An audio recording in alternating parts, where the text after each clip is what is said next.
Hey, how are you? Yes. Yeah, did you get all your stuff taken care of? All your questions?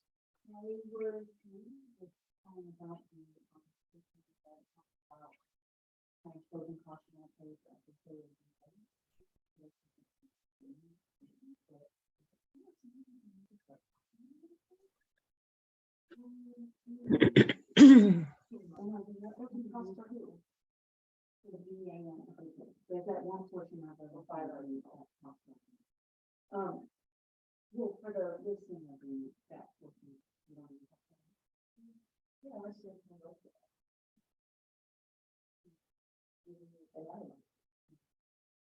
I mean, could not really, yeah, yeah. So, yeah, so I always put my work down. If that's something that might come up.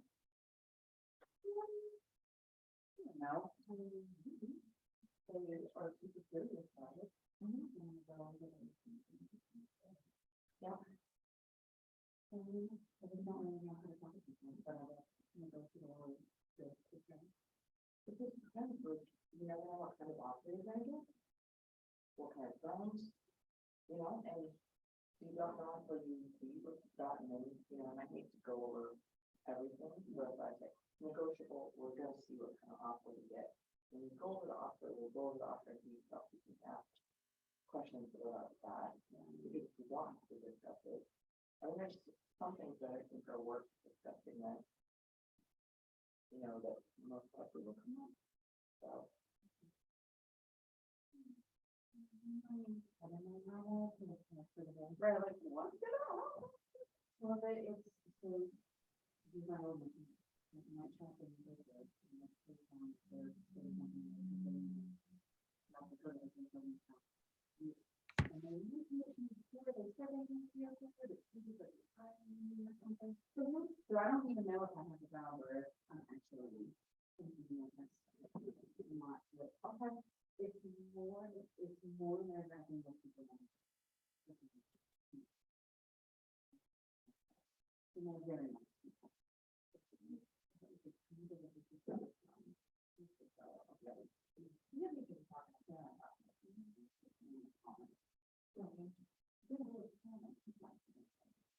I mean, it's not that easy. Right. Oh, good luck.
Well, good morning, everyone. Morning. Morning. How's everybody doing today? Oh, there we go. Good. I had you all on mute. That doesn't work. Okay. Well, good. Well, thanks for jumping on. It's still a little early. I heard you guys had a great day yesterday with Margaret. Good. Anybody have any questions before we jump into today's content? Any questions at all, or any questions about yesterday?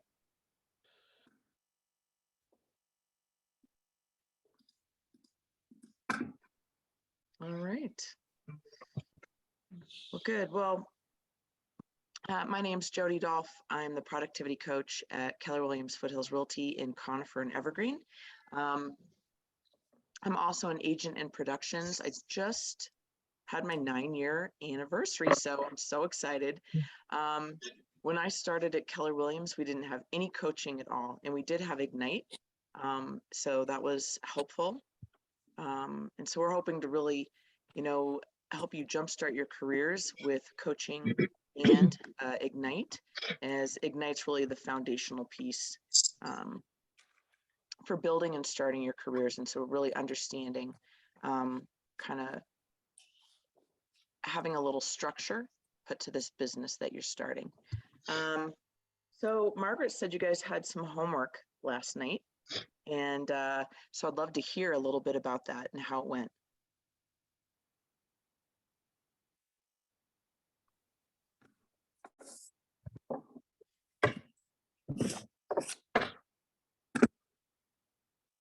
Oh, I'll wait all day. I wrote mine at bedtime, so I don't know. Our little paragraph, is that what you were talking about? Yeah, she had you write. What'd she have you write? A letter? It was To a yourself, letter to our future. ourselves, yeah, in about a year, I think. Okay. Good. Good. And how did you feel writing this letter to yourself a year from now? I hope that I can look back on my letter and actually have implemented these things. Like, I don't want to read this letter and have some things that I didn't do. Mhm. Yeah, felt hopeful. Oh, good. So you felt hopeful. Maybe you felt a little anxious, hoping that you fulfill what you say you're going to do. And how many of you always feel like you have to do what you say you're going to do? Right. And that's why we like to talk about, saying your goals out loud, telling someone else your goals, because once you say it, the things that we say, we feel like are the truth. Right. And so if you say something, it should be the truth. And then if you say you're going to do something, then you should do it. And so you're holding yourself to it. And so that's a little frightening, because maybe some of you don't know what you're getting yourselves into. Is that fair? Right. And you don't want to be disappointed. But I say, what the hell? Like, why worry about, feeling worried about it right now and just go for it? Why not think, shit, this is gonna be great a year from now. I'm gonna be so happy. So I know you might be a little concerned or worried about, the expectations you have for yourself, but I think why not go for it, give it 100%. And if at the end of the year, after you gave it 100%, it doesn't work out, whatever that means to you, then you can always quit. Right? So, who really liked writing their letter? Who thought that that was a good little exercise?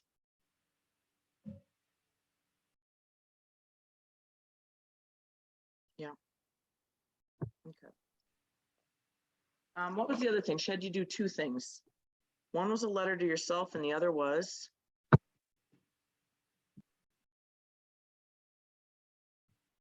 it our goals? and so what were some of your goals?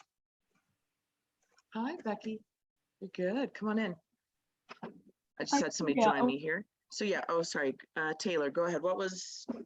Tell us one of your goals. My main goal is lead generation, and today I actually started a Facebook page, starting really small, but just like easy home decor. Like, doesn't even really have to do with real estate, but just like easy home decor stuff as we're heading into like the holiday season. I love that stuff. So just kind of like starting a page where those ideas are easy to find and doesn't necessarily have to be about real estate, but it's something that can transpire into real estate transactions in the future, hopefully. Right. Yeah. I love that goal.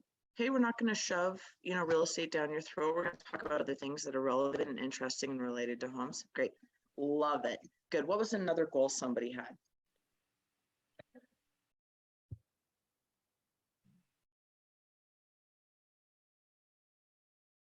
I did it more like personal goals, as far as like my big picture, why I'm doing real estate, or why, I want to have the extra income. And mine was things like, I want to help my son get a new home. I want to buy an investment property, things like that. Okay. So by the end of your first year, you want to help your son buy it? Oh, No, that's more, yeah, that's more larger scale. I guess I should have scaled it down a bit. okay. So, I mean, that's fine, right? We can have like 1-year goals, 5-year goals, 10-year goals, right? If that's ultimately where you'd like to be. And so my job as a coach is to help people figure out the gap between today and that goal, right? And what are the little pieces and the little steps that we can do to get there, right? Because when we look collectively at starting our own real estate business, it's huge. But when you look at, hey, this is what I'm probably going to focus and just do today, makes it a lot easier. And Mhm. so I love that you're thinking big, right? Buying investment properties, helping your son buy his first home. What else? Tell us a couple other goals.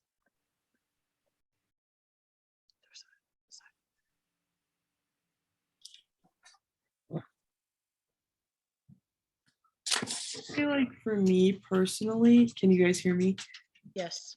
I've been like starting to like bridge the gap into like building more of like a social media calendar and like getting more active on reels and making videos.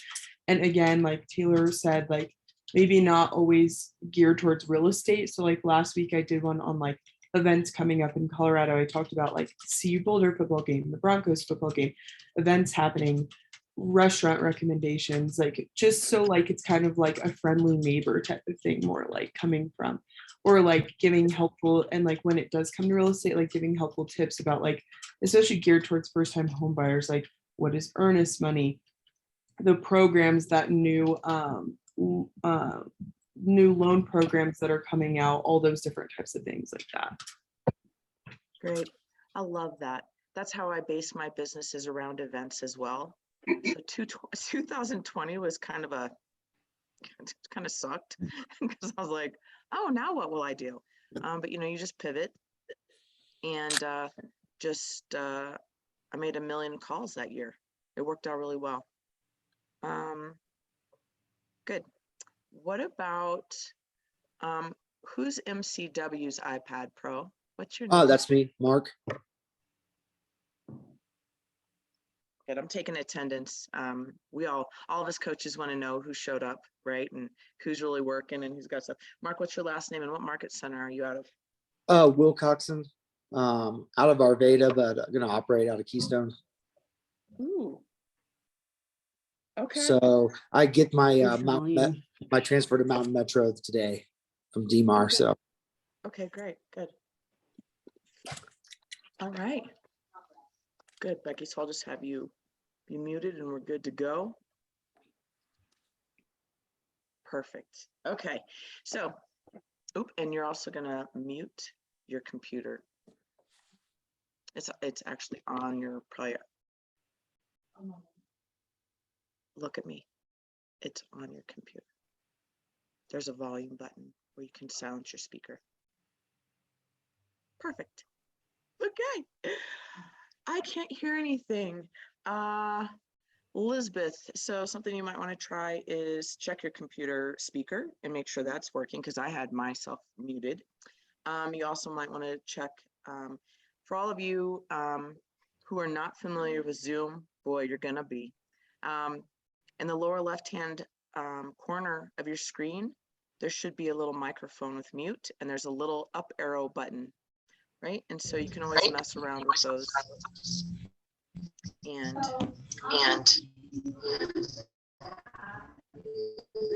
hi, Tori, how are you? Great. So,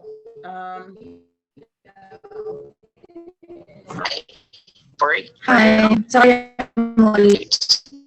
it's okay. All right. Well, let's get started. I'm getting a little feedback and let me figure out who that's from. might be you, Tori. Can you mute just so we can see if that's the feedback? Okay. Right.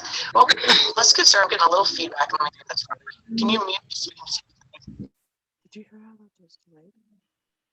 Okay. All right. How's that sound to everybody else? Okay, good.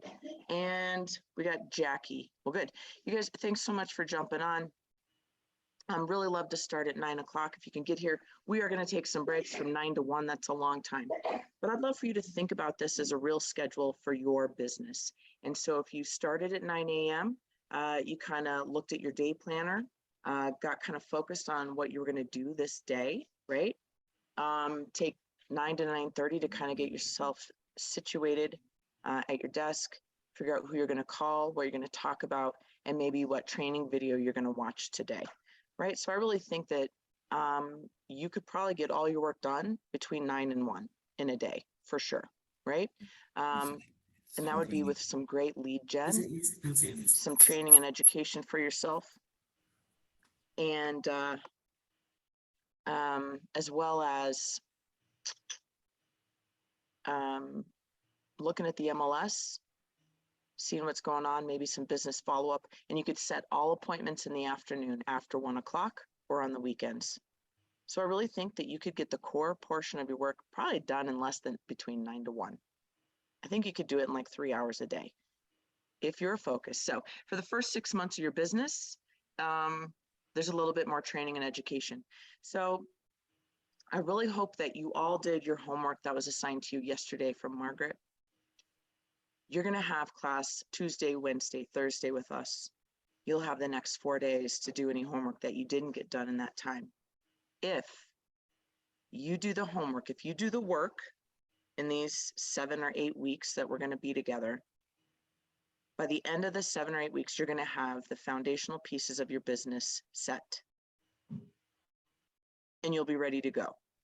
If you don't do the homework, well, you've just sat in classes for 4 hours a day and talked about things.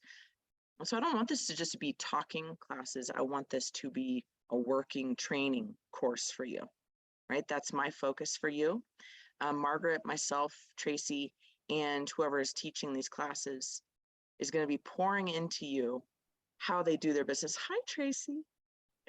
We're going to be pouring into you, realistic things that I do in my business today and all the things that I wish I would have known before. So I didn't have to waste money or waste time, and I could have made more money, and I could be using my time better now in my 9th year, right? So first of all, let me get a raise of hands. How many of you are doing this full time? Okay. All right. Hi, Elizabeth. Oh, Elizabeth, who's sitting there Jackie, with we're you? together. Oh, you and Jackie. That's why I was getting We that came to little feedback. class because we thought somebody was going to be here. Oh, well, on Wednesdays, it's going to be me, and I'm going to be teaching out of Conifer. Oh, okay. Thank you. You are more than welcome to come up here. I'd love to see your faces. I'd love to see you in person. So, okay, well, good. Glad you're both on. So, before we get started, anybody have any other questions?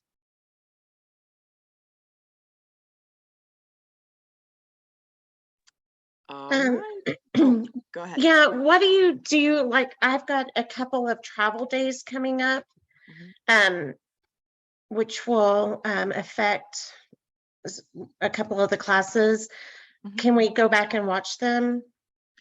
Yep, I'm not sure when Stacy's going to put these recorded classes onto our YouTube channel. If you don't know where the access to the YouTube channel is, you're going to ask your coach. She's going to share it with you. If you're in my program, it's in the Monday newsletter. I email you every Monday. There's a link to that YouTube channel.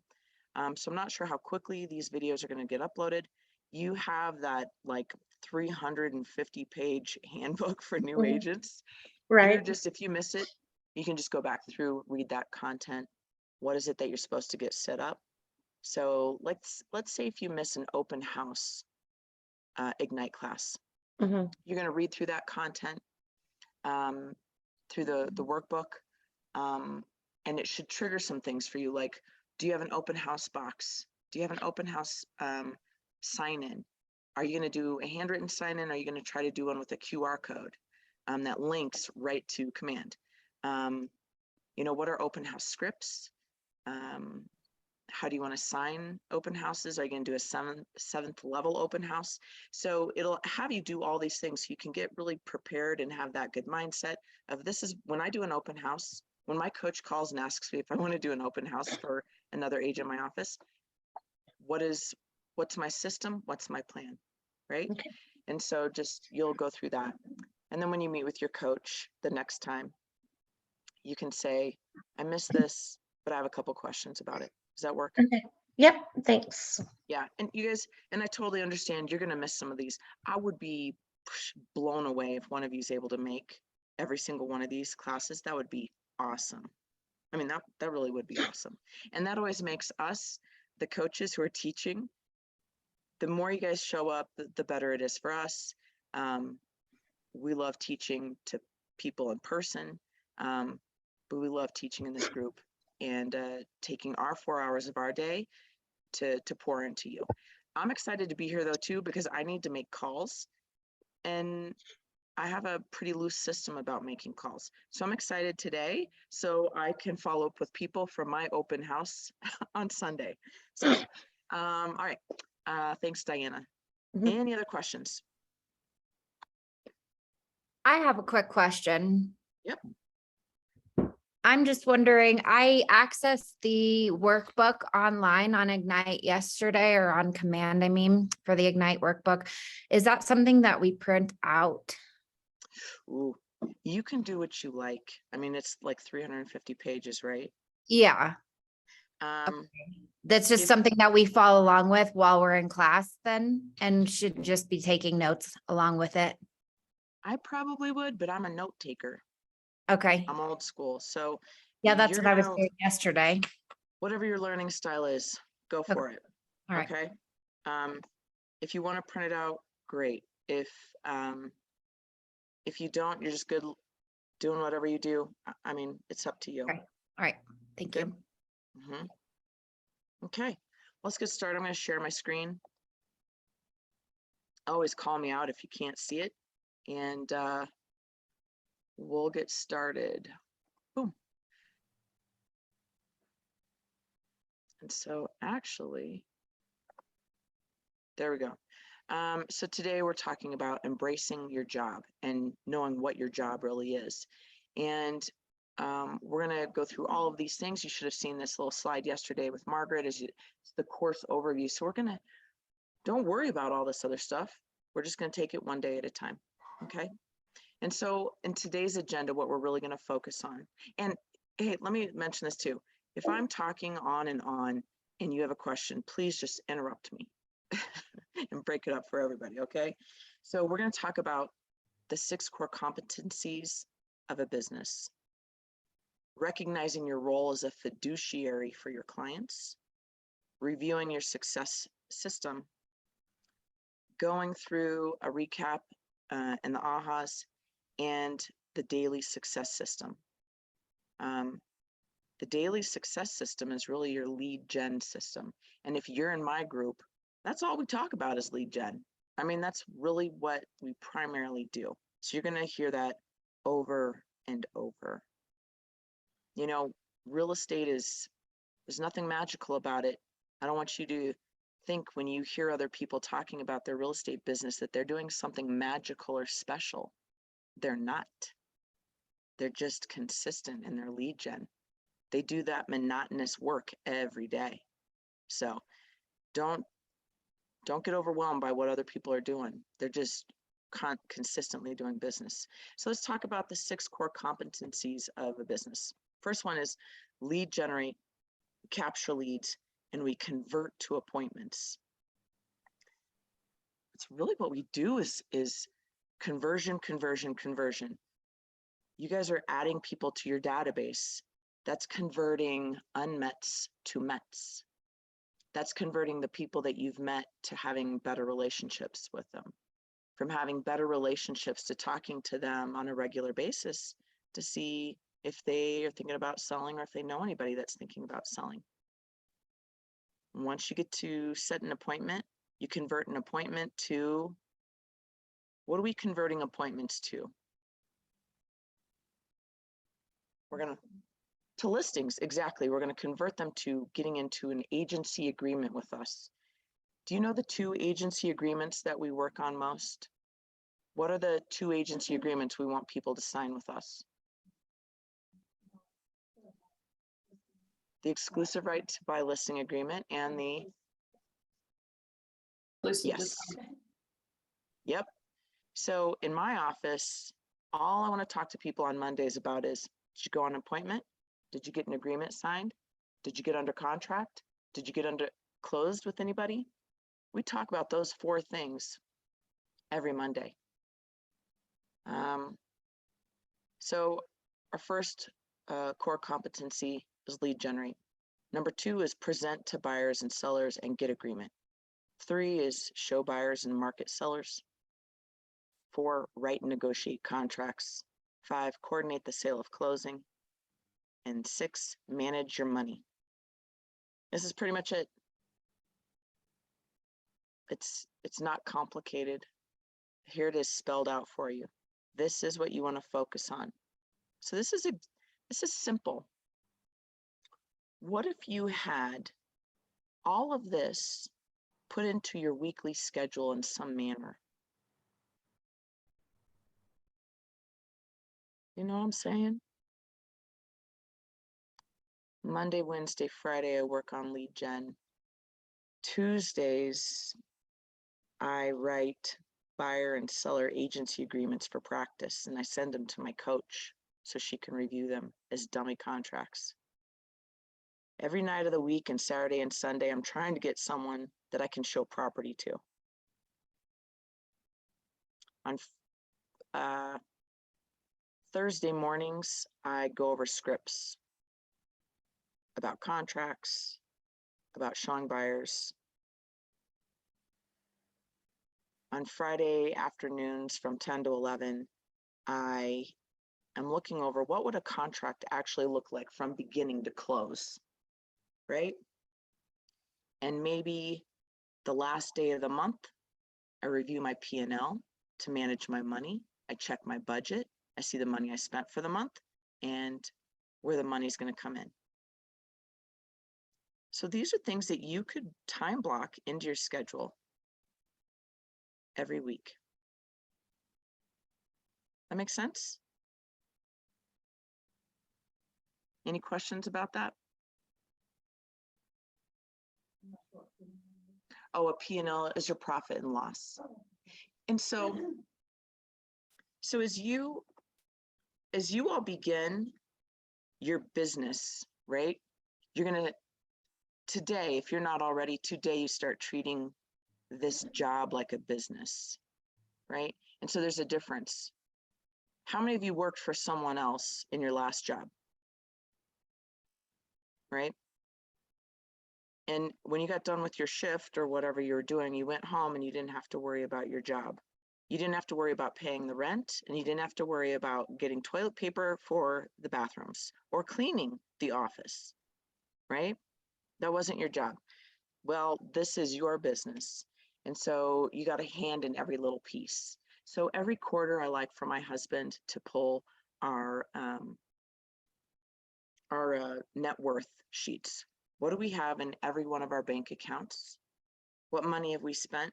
What income have we had in the last quarter? Right? Because my husband's a real estate agent too. And now that's how we pay all of our bills. It's a little terrifying, but it's how we pay all of our bills. It's how we live now. So I want you to start thinking about, what does that look like? And I want you guys to share, what does that look like now for you as a business owner?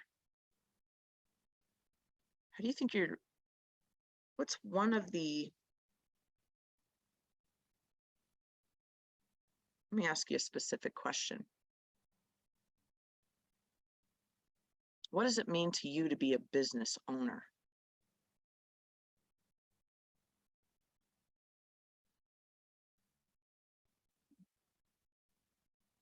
Responsibility. It's I make those decisions to succeed or to fail. Mhm. It's not someone else telling me how something will be done. I have to collect all the data and make the decisions on how to proceed. So, and then I'm the one that gets to look at the checking account and go, need more leads. So that's me. Yeah. And right, because once you start thinking like the business owner, you start behaving differently, right? I hope you do, right? And so just like with anything, we need to adjust the way we think about things so that then our actions are adjusted. Good. What else? I mean, I assume that's why you all got your real estate license, is so you could be your own boss. I would say like in order for like your business as a whole to like for you to make money, for you to do any of the things that we all ultimately want to do, like making connection and building rapport with people and like genuine of those things is super important, because if you don't build those, like you won't get the repeat business, you won't get referrals, you won't like be able to like just have that lifelong relationship with those clients, and also with just people in general, and also like being a resource like for a lifetime for those people is really important, because they always know, oh, I can go to Taylor, oh, I can go to Bob, oh, I can go to whoever lifelong when I have questions about XYZ, or because I know they have a resource for me for my home, or I know that they know another person that can help me with what I need. Yep. Right. Good. I mean, does that resonate with everybody else a little bit? Yes. Yes. Ariel's like, yes, I agree completely with that. Okay, good. Right.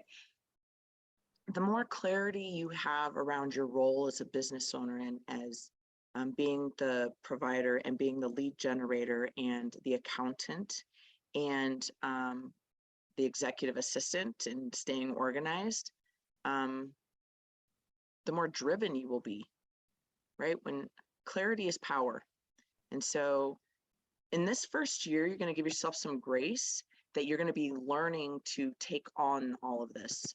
Now, how many of you have been business owners before? Great. So Mark and Sandy and Diana, Elizabeth. Yeah, I have as well. Great. And so why the transition? Why from one to the other? Well, I still own my own business as well. I'm just doing this to supplement it and go along and work hand in hand with that business. And so do you feel like your prior experience or the experience you have gained to this point with that other business, do you feel like that really kind of helped you have a good vision of how real estate would work and marry up? Yeah, it definitely overflows and works together with real estate. The other business I own is a landscaping company. So it is a great way to, great way to network and get my name out there. And it's just a great intro question into, oh, I see that you're updating your property. Are you getting ready to clean it up? Why are you doing that? Are you looking at selling? Do you know anybody that is? Are you looking at buying a new house? And so it definitely, I think, will lead to a lot of good connections in the real estate world. Yep. Love it. And so that's what I'd like for all of you to do is, all of you have had some job or career or business before, and I want you to think about your best skills that you're bringing to real estate. And I want you to write those down. What are the skills that you feel like you really have? What are the assets you're bringing with you into your real estate career? I want you to remember that. I want you to remember that when you're frustrated, and I want you to remember that when you're a little stressed or discouraged, that you have skills that you're bringing.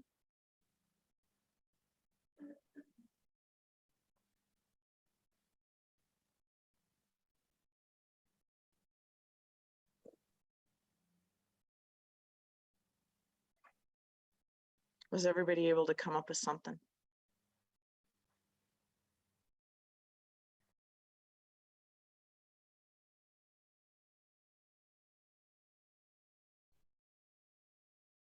And so I want you to remember that these skills that you're writing down that have come to mind, these are going to be foundational for you as you begin your real estate career. They might not be at the forefront in 2 or 3 years because you might develop other skills that are really fantastic and that are really going to shine and help you in your lead generation, in your conversion, in your sales, in negotiating. I don't know, right? You have no idea, right? And that was the scary part about writing a letter to yourself a year from now, is because we don't know what that looks like. Not even me. I don't know what it looks like a year from now. When I got my real estate career, I never would have guessed I ever would have been a productivity coach. I didn't even know that was an option. And that's one thing I love about Keller Williams, is that there's room to grow if you want to get into leadership or technology. I mean, and second of all, I never thought I'd ever be working off all these platforms that we have today. So you just never know what's going to happen. But I love what Diane said, is that, you know, you're the boss, you're the decision maker. You decide whether you succeed or fail. You really do. And it's through the actions that you take every day. So showing up today, good step. All right, let's go on. And we will take a break. I don't want you to feel like we're just going to do this forever and you're going to lose your mind. So 6 core competencies of what it really looks like to have a real estate business.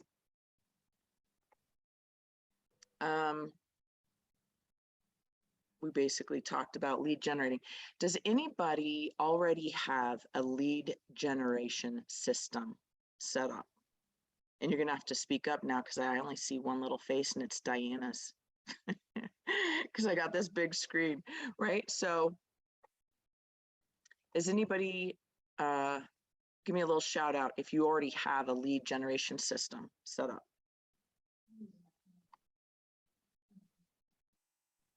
So, okay. Good question, right? So I'm not sure if you heard that. She says, I'm not sure what a lead generation system is. And we're going to dive into that a little bit more.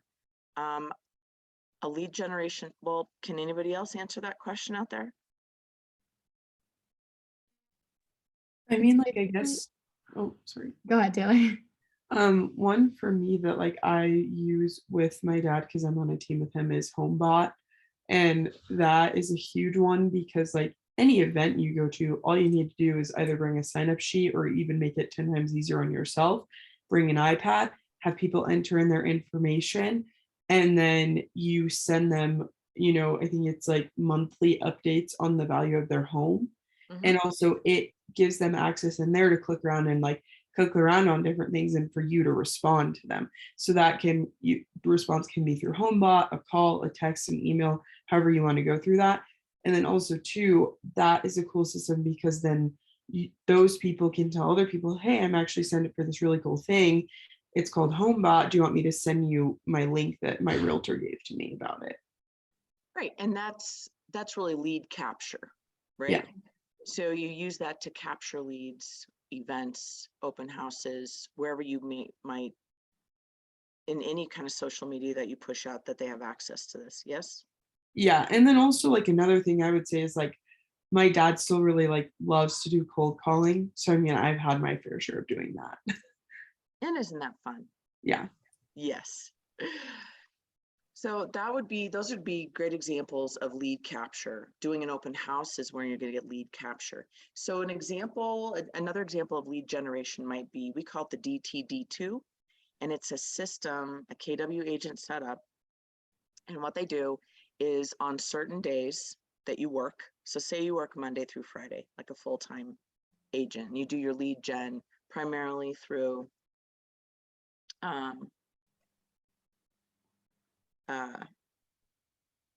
sorry, blank out. DTD2. So like today I might call everybody that has a last name that starts with A and W, right?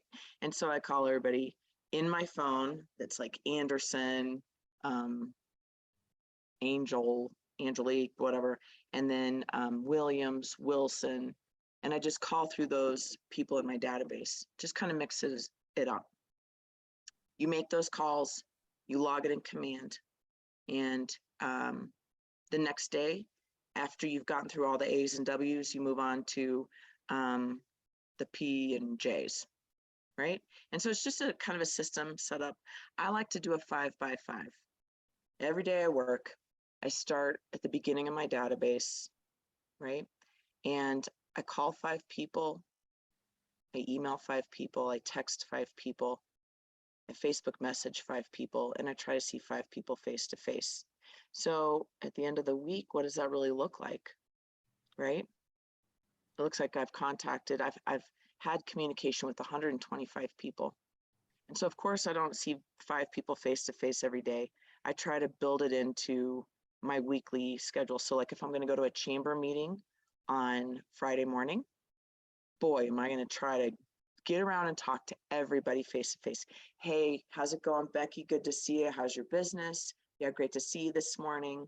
I saw on Facebook, you know, that you guys got a new kitten. So cute. I love cats, blah, blah, blah, right? And so then I move on to the next person and I try to talk to as many people that way. And especially if I know I'm doing an open house on Saturday, I know that I'm going to get all my face-to-face lead gen in. But not only that, I like to work a little bit smarter. I like to send my entire database 1 email a month.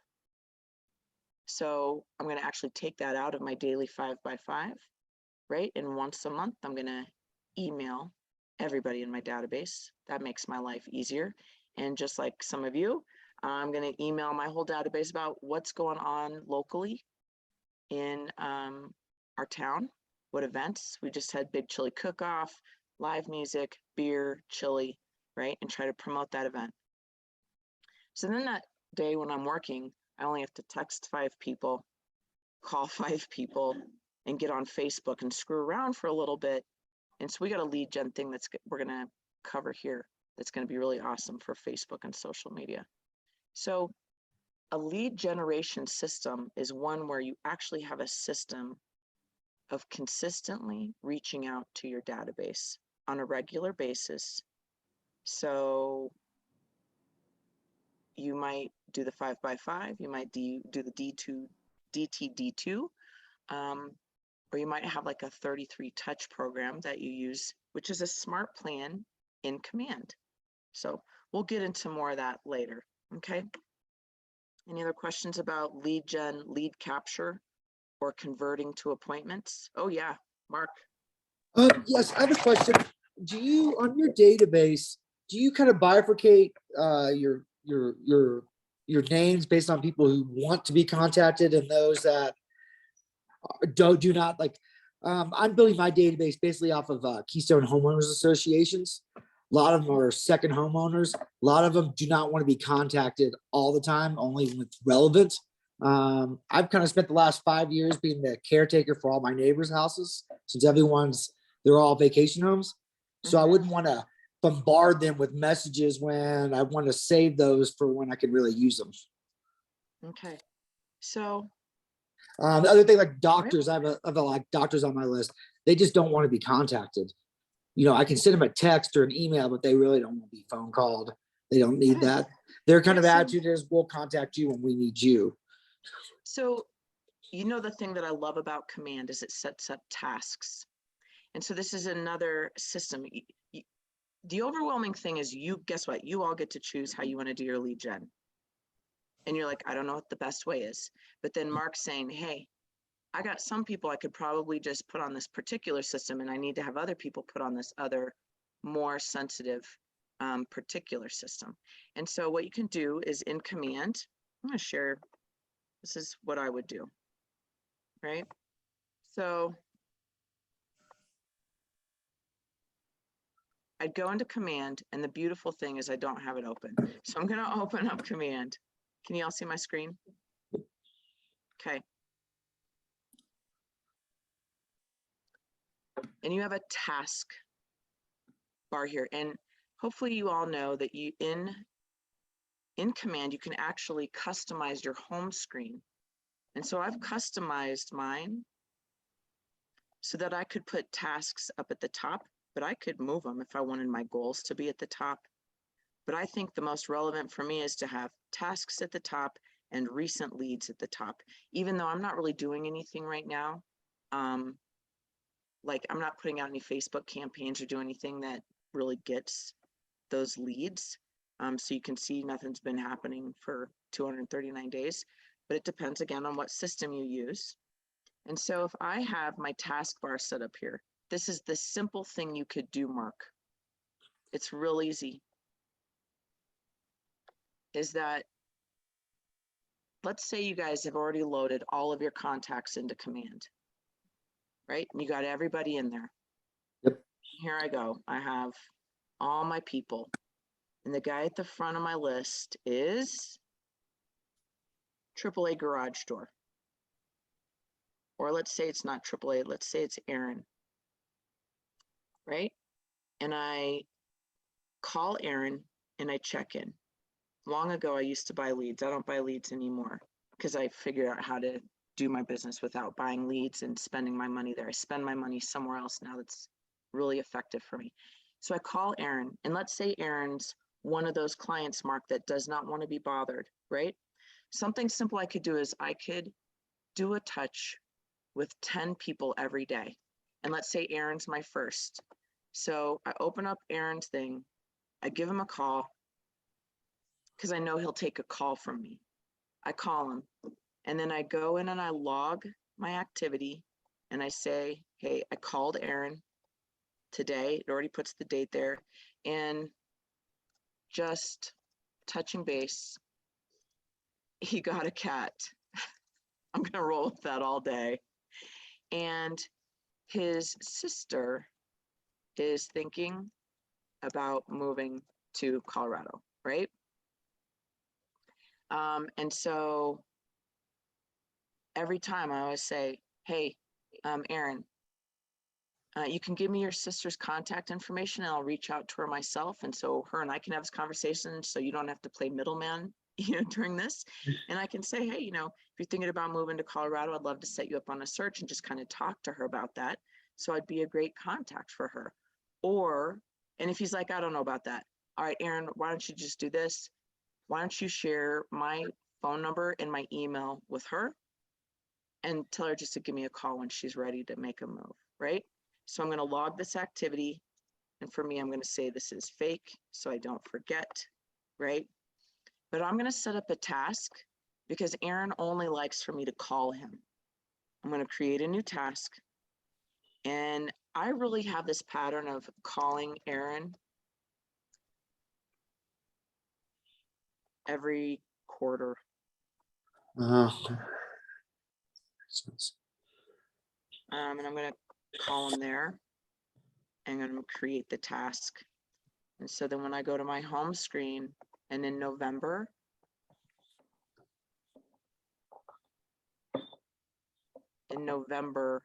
oh, I must have not, I didn't change something. I'm sorry. That's, you guys, that's my error. But I need to edit that makes it. sense. Right? And so you can do that. So if your job is, your lead gen system is to contact 10 people every day. It doesn't matter whether it's face-to-face, a call, anything you choose, right?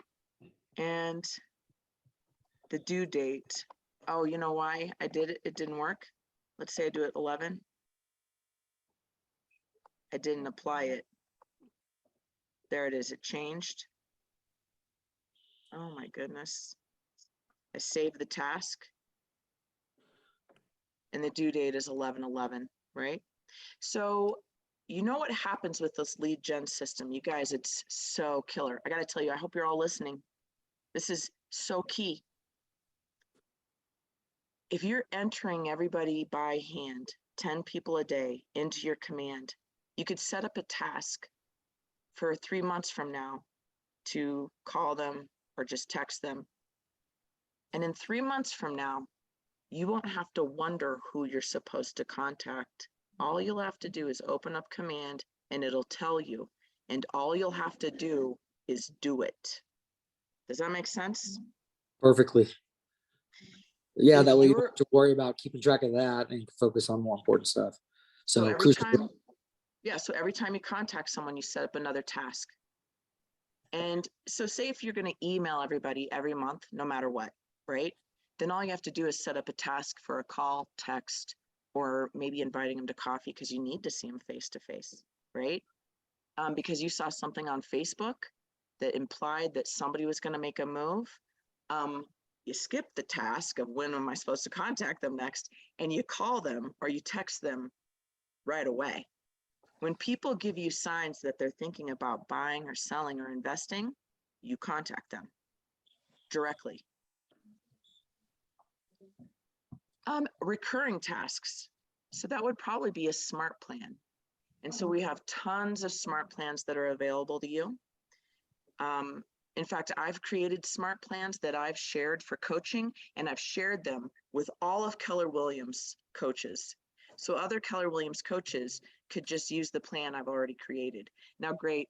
I mean, let me tell you, it's customized to me. So they're going to have to go in and edit it. But it's a great format. And even if they can't edit it, they can create their own based on the SMART plan I generated, right? And so SMART plans are just systemized ways of contacting people. And you guys, you'll come to learn what that is. So I'm not sure if today is the day that you're choosing a lead gen system. Today, we're just talking about embracing your job and understanding what that looks like, okay? So I don't want you to feel pressured like, holy crap, I gotta go do this. All right, so let's jump back into this and talk about what we do for work, right? Another core competency is going to present to buyers and sellers and get agreements.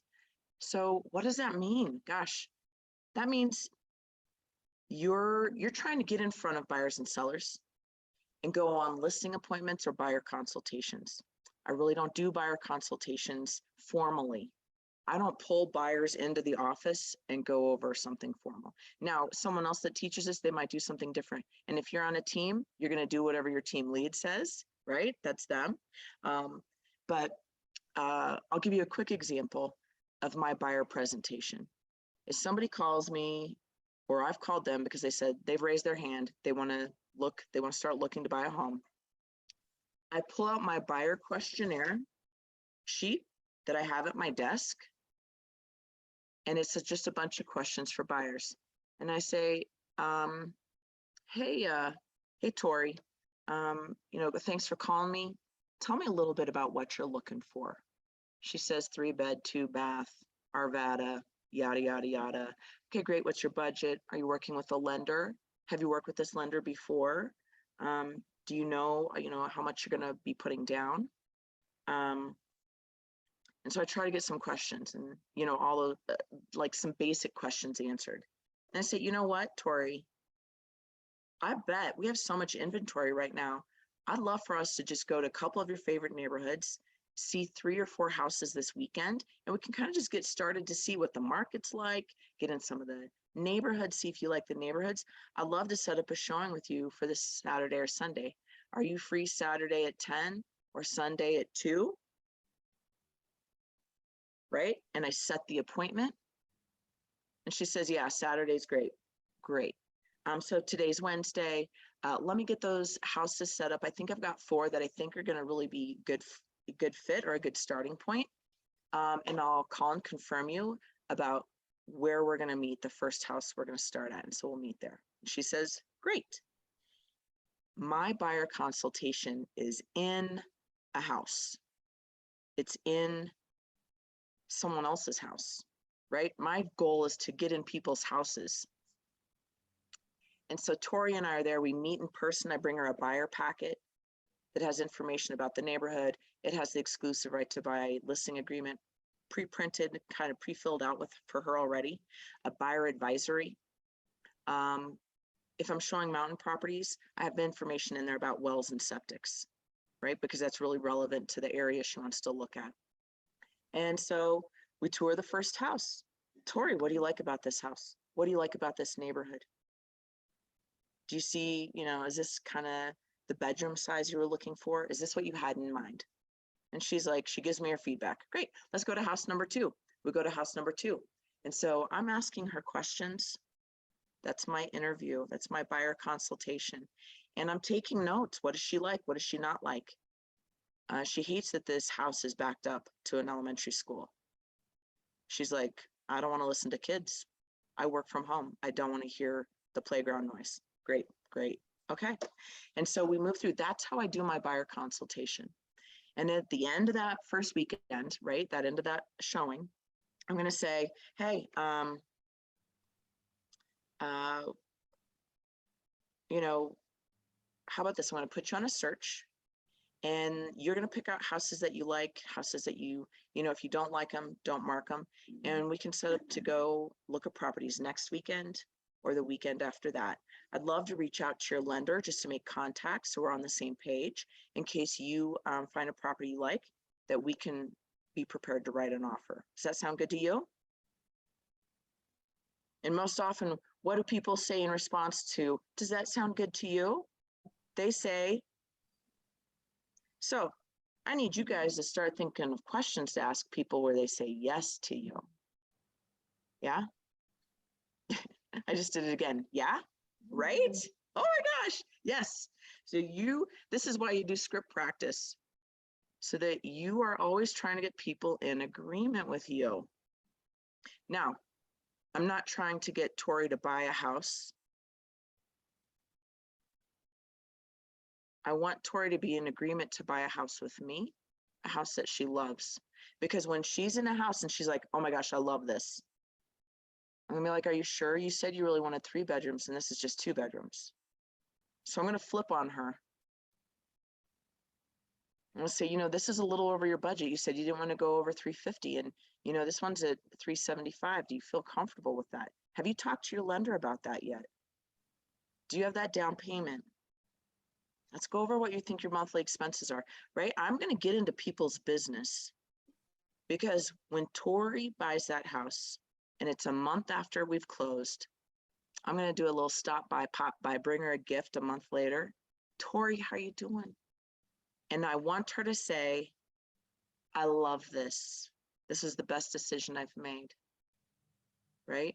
And I'll even tell Tori that, Tori, I want you to be happy. I want this to be the best decision you've made. And so do you feel good going forward writing an offer on this property? Right? So I'm not ever trying to force someone to buy a house, but I want to have that rapport with them. I want to be on the same page with them. And if they're not, they're going to tell me, no, you know, I'm really not really ready to buy. I'm in this rental until April. Okay. Listen to this. I think we should still shop around and make sure we find the right neighborhood that you're really looking for. Things are going to change, but you're going to start to understand what value is as we shop around, because we're going to see houses in person, and then you're going to see what they actually close for. Because, you know, when you see stuff on Zillow, because Tori loves Zillow, right? She's always shopping on there, and Tori's on Zillow, and she's like, well, that house looks so cute, but it sold for this. And I'm going to be like, because pictures lie, Tori. They have really great photographers, right? And you can't really tell what a house really looks like or feels like from a picture. We need to go there. What's that neighborhood look like? They made that yard look huge and it's like this big, right? So I'm going to encourage Tori for her and I to go shopping together again. And then I'm going to encourage Tori after we go, you know, maybe a second weekend. Look, I love working with you, Tori. I think this is a great fit. I'd love for us to work together. And I'm going to send you the electronic document of the exclusive right to buy listing agreement and the buyer advisory. And all this really does is really kind of just say that we're formally working together. You know, if you change your mind and you decide you're going to rent another year, you know, that's fine. But I think, you know, you might be able to have a great transition if you start to shop in February, March, so that you have time to move out of your rental and into your new house by April, right? So we're helping people with timelines too. Does that make sense? Can you hear me? Yes. Okay. So you don't have them sign the exclusive before you start taking them out? I don't. I I can't get somebody to commit to me if they've not really met me and they don't know Right. who I am, you Right, know? And also, what if I go out with them and they're cuckoo, cuckoo, right, right? And you don't know that till you meet them, and they're all over the place and they're a little neurotic. Granted, when I was new, and I'll be honest, today I'll work with almost anybody. right. So, I mean, when I first started, I'd work with anybody from here to there. Now it's tightened up a little bit, and I'm like, that person seems crazy. Like, Mhm, has anybody made a for sale by owner phone call? Sometimes for sale by owner people are for sale by owner because they're crazy. mhm. And you don't know that. They're great practice though, to practice and say, hey, you know what? You know, you say your name and then you're on the phone with them for like an hour and a half and they're just lonely and they want to talk to you. So I Yeah, don't set an appointment on that phone call, but it was good practice for me to identify sooner or later who's a real buyer, who's a real seller. Because you okay, guys are gonna have a lot of people raise their hand and say they're a buyer or seller, but they might just be trying to be nice to you. They might not have their finances in order. And if you don't ask those questions, you won't know and you might waste your time. So do a really good job of having a good buyer questionnaire and a good listing questionnaire so you can get to understand really if people are ready or not. I really, truly, Elizabeth, in all honesty, I'm Jackie. you're Jackie. Yeah, we're The just other one over together. there, that's Elizabeth. Yeah, Sorry. that's Okay, okay. good. Good. So Jackie, I'll do my buyer questionnaire. I'll do one weekend of showing properties. But remember, I said when I meet people, I give them this buyer packet. And inside is a printed out copy of the exclusive right to buy. And during that time of showing properties, I'm going to say, hey, all the information about the 4 houses we're seeing today is in there, so you can review that later. I've also included a buyer advisory, which is really important for you, and the exclusive right to buy. It's an agreement between us for us to work together. So you can look at that later too and review that, right? Okay. But then if we're going to go see properties again for the second weekend, I'll probably say, hey, I'm going to email you over these contracts. There, it's for a year because she just told me she doesn't want to buy till April. Well, she has to buy before April though, right? She actually has to start looking, shopping seriously in February and beginning of March, maybe Mhm. even before that. And so we walk that timeline. And so I say, even though you're not going to buy till then, we're still going to work together. But the reason we want to do this is if something does pop up and you like it and you see it at the end of December, we can still make a move, because if you write a contract in December, when will you most likely close? In 3 months, 60, 90 days. January. 35 to 45 days is the average days of a contract Oh, wow. from the day you submit the offer to the day you close. You typically are not going to see 90-day contracts, right? So if Tori writes a contract, we are in trouble. If Tori writes a contract March 1st and we say we even get a 25-day close, that gives her 5 days to move out of her apartment, you know, her rental. She has to be out by April 1st. So we always want to know what people's timeline is. And that's a question on my buyer questionnaire. Taylor, do you guys have a buyer questionnaire or a listing questionnaire? Which Taylor? Me? You, Yeah, there's Taylor both of us. Travel. Let me think about this. Buyer questionnaire or a listing questionnaire? I definitely think we have a listing questionnaire. Buyer questionnaire, I think we're still like in the works of building, just because like my mom also does mortgage. So like she's kind of helping us build that because she obviously knows a lot about that side of things.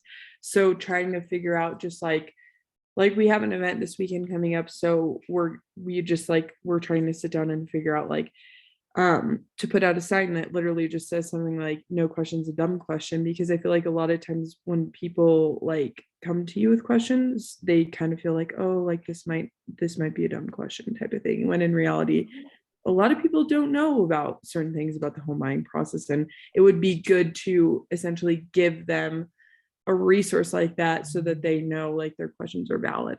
And that's true. And I don't give anybody my buyer questionnaire. It's Okay. really a guided script for me to ask Mhm. people questions and do like a little interview so I can get to know what they're thinking. I guess you could have a buyer guide, Yeah. right, to hand out to the public. That would be something good that answers like basic questions and basic lending questions. Good, good. Okay, so, oops, what do I got going on here? Whether you're working with a buyer or a seller, one of our main objectives is to get in front of them in a house, the seller's house or somebody else's house, and talk about the agreements, okay? We're gonna show buyers properties. I just talked about that, and we're gonna market sellers properties. So we're gonna think about how do we best market a home, and you guys are gonna learn all about that. We write and negotiate contracts. So all of you are in Kevin Wilson's market centers, right? Which is great, because we call ourselves the KW ×3 coaches, Keller Williams or Kevin Wilson, either way. He does contract classes. He does template classes. Anytime Kevin Wilson teaches a class, you want to go. He's going to be the one that reviews all your contracts before you submit them to your clients for signatures. For the first 2 years of your business, you send your contracts to Kevin or to Margaret, I guess, in Arvada. I think that might be the case. Okay. So the thing that you can do to help yourself, and as the CEO, you would instruct anybody working for you in your business, you would instruct them to practice writing contracts. And you're going to do that in CTM. You're going to open up CTM, you're going to watch, there's little training videos for CTM, and you're going to watch those training videos that helps you get started. And then you're going to start writing contracts and send them to your coach. You're going to coordinate the sale to closing. And so we just talked about that. The average length of a contract is 35 to 45 days. Lenders do not really like you to do it in less than 25. That's why I told Tori, hey, Tori, I want to talk to your lender because I want to know what that lender, hey, how quick can you get things done? Are you able to get appraisals out to, South Park or Fairplay in a timely manner? Pretty sure you can get an appraisal done in Denver in a timely manner, but I have questions I want to ask a lender. So here's my challenge to all of you today. I'd love for you to build a relationship with at least 2 lenders. That means you need to add 2 lenders to your database. I'd love for you to meet with them, either in a phone call or a coffee, where you buy them coffee. They'll probably try to buy you coffee. And I want you to say, hey, I'm new to real estate. I'd love to know, what do you wish real estate agents did with our buyers before we sent them to you, or even after we sent them to you? What are good questions we should be asking our clients to know if they're ready to move forward?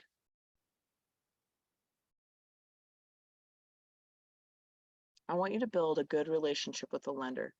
I have 2 lenders that I really love. And when I have questions, I'll call them and they'll answer my phone call, even if they're not the lender in the deal. But I need someone I can trust, that I can ask a fair question of. Does that make sense? How many of you have a lender, at least one you already know and work with? Good, right? And you'd be surprised, and the reason you might want to call your database someday is ask the people you already know. I don't even know what you do for work. What line of work are you in? You're going to be surprised at the things that people do that might be relevant to what you're doing as a real estate agent. So oftentimes we're calling people because we're really looking for business, but we really want to know about other people, and you don't know what they do. So my cousin's a new agent a year and a half ago. She's a hairdresser, and hairdressers, you just have it the best. You have the biggest database already. It's like a golden ticket. And I said to Shannon, I said, well, do you know any lenders? And she's like, I don't. And I was like, really? are you sure? And she goes, no, I don't know any. And then the next week I saw her and she goes, oh my gosh, totally no lenders. Yep, bet you do. I bet you know home inspectors and electricians and photographers and cleaners. Boy, do you need a cleaner. Yeah, after you work on lenders, you might want to work on lawyers and electricians and house cleaners. And you know what the best way to do is social media post? Put a post out there. Hey, I'm looking to start my real estate business this year. I'm super excited to get started. And I'm looking for some fabulous preferred partners that I'd like to work with so I can make great recommendations out. I don't have a cleaner at this time. Now make sure you're not friends with a cleaner who sees this post that you've just said that they're not a cleaner, right? And say, I'm looking for whatever you're looking for. Shoot me the name and number of your favorite cleaner, your favorite electrician. I bet you're going to get some good responses. Okay. And the last thing is manage your money. Start using QuickBooks, start using Quicken, start using an Excel spreadsheet. If you've been a business owner before, you probably already you manage your money already in a decent way. But this is something key. So let's go over something real quick as we wrap up this section. Let's say you get a paycheck. What percentage do you think should be divided off to pay for your taxes? 30 to 40%. 20. That's a lot. Who said 20? Jackie? Yeah. 20%. Okay. Okay. Great. Do that. Don't forget it. Right? You got to pay taxes on this. How much should go back to your business? What percentage?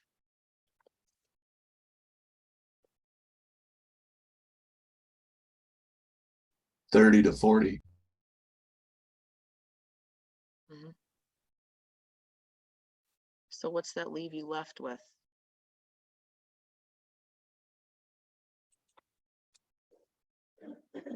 Right, so I want you to think about it.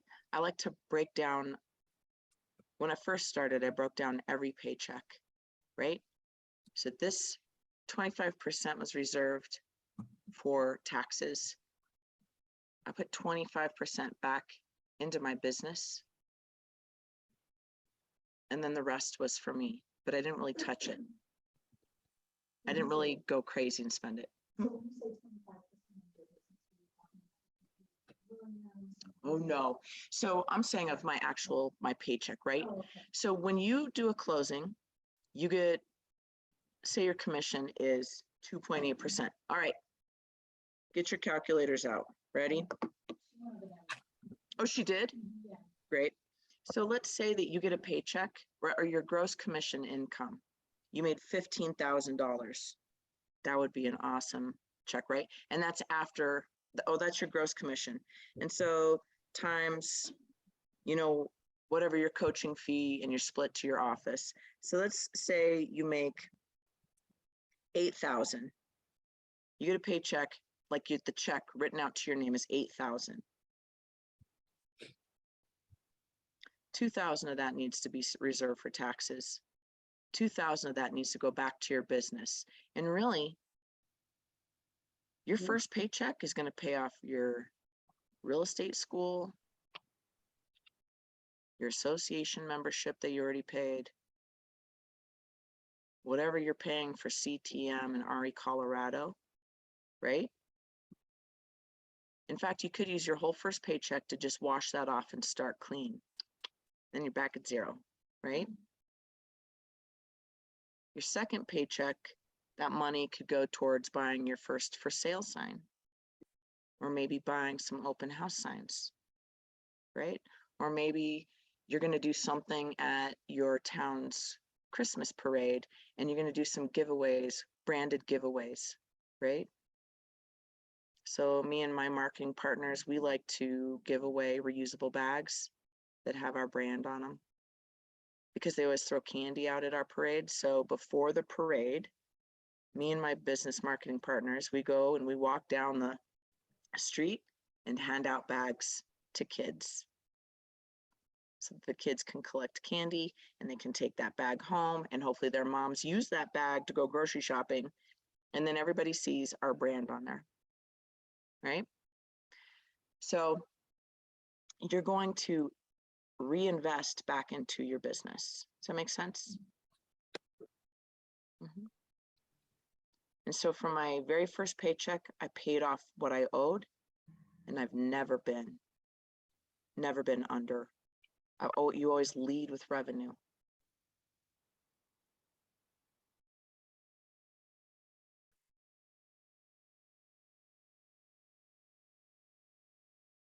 Every month you should look at your numbers. Did I go on any appointments? Did I go on any agreements? Did I get any agreements signed? Did I get under contract, and did I have any closings? And what was the amount of money that I brought home from that closing? Right? And you keep track of that every month. And then every quarter you see where you're at, because you know money is going right out the window. I wish I could see all of your faces, Robert, Alfred, Ariel, Chris, Taylor, Ann, Tori, and Diana. I'd see like, you're like, yeah, I know money is just flying out of my checkbook or out of my account, you know, right? You're just zelling money out there. So you want to start keeping track. And I want you to keep track of that every month, because that's the press. As the CEO, you're like, when is my money coming in? So CEO, go talk to that agent and see when that agent is going to keep going on more appointments. You need more leads. You need to talk to more people, right? Okay.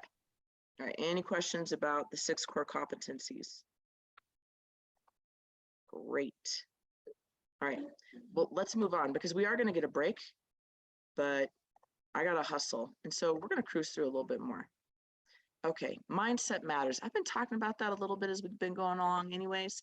And so this is a sales job. So of course your mindset matters, right? But if a kid at the Dairy Queen drive-thru can be trained on how to do scripts and do a job, so can we as adults who are way smarter than the Dairy Queen drive-thru kid. All right, so to achieve your highest potential, you're going to use these 6 core competencies, but they must be done consistently. You got to show up to work every day that you work. So if you work Tuesday through Saturday, great, show up to work. You can't be upset at the end of the year once you read that letter and you're disappointed by yourself if you didn't give 100%. You got to give 100%. If you have a part-time job and you only get to work 20 hours a week, then you better work 20 hours a week, because that would be 100%, right? 100% of the time you're putting into real estate. So stay focused on that. All right, any ahas, anything you want to share from this first section?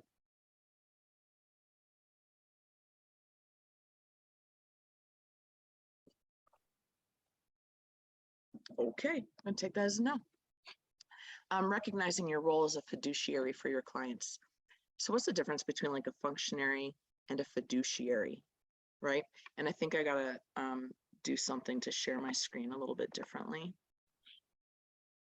So I can figure out what I'm doing. Pardon me. Right? Because they have this whole section. I'm not sure if you can see that, but I was like, what did they want me to say? They want you to be a fiduciary. So I'm going to divide you guys into, let's go back 1 second. And you can all see this, so you can see what they want me to say to you. A functionary is one who is in a specific task relationship with their clients. They do a job. A fiduciary is one who not only does the tasks, but is in a high trust relationship with their clients, and they feel responsible for the outcome. Remember, I was telling you before in my little example, I want my clients to feel like they made a great decision buying or selling. I want them to be happy, right? So a fiduciary places their clients' interests ahead of their own.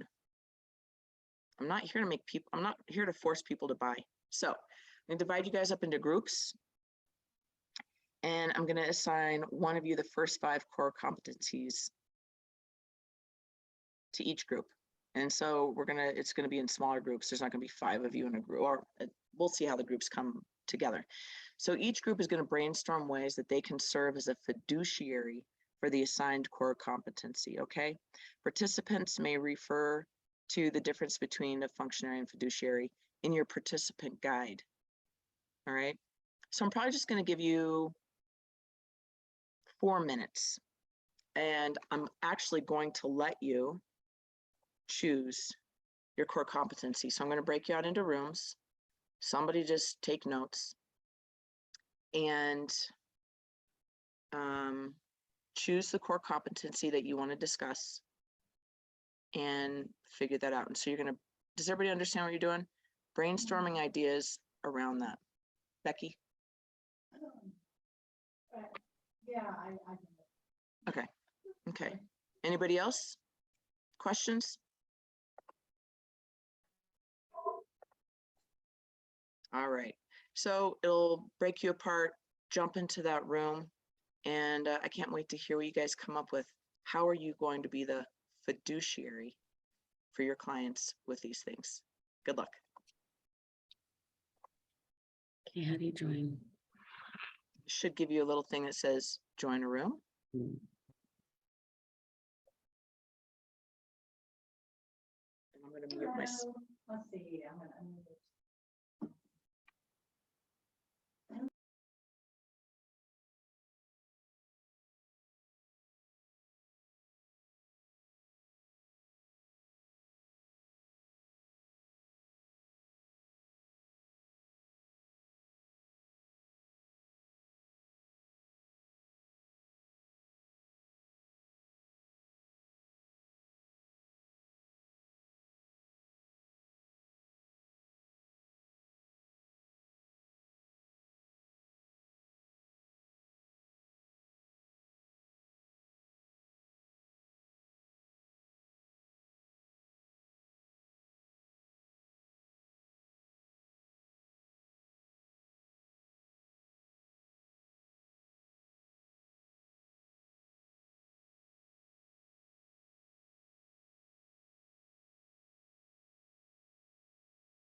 So what'd you guys come up with? Give me, tell us what the core competency was that you worked on and what was the thing.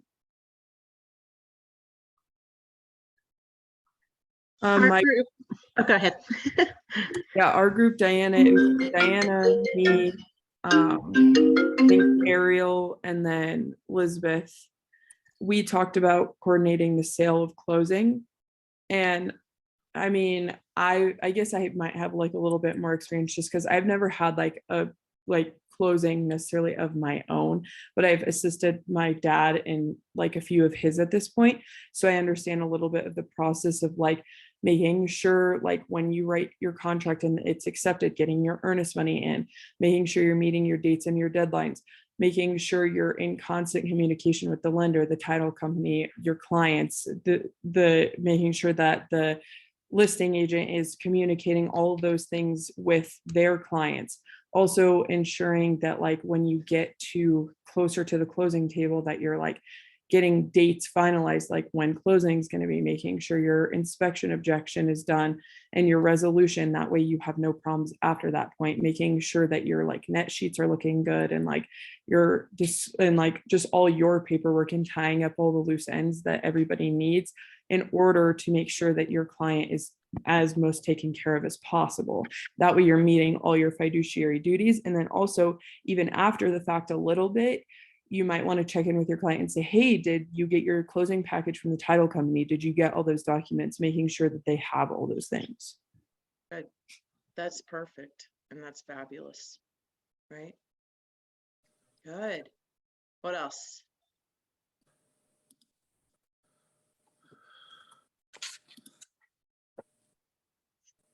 I can kind of touch on what we talked about. We did lead generation. So a big thing was door knocking, especially we were talking about your neighbors is kind of like the easiest place to start, just because some people can be a little bit hesitant. If you have someone at the door, some people won't answer, but it's a nice way to say like, hey, I'm just your neighbor. It's a nice kind of like intro to get yourself out there and kind of makes people feel a little bit better. It's not just someone random at your door.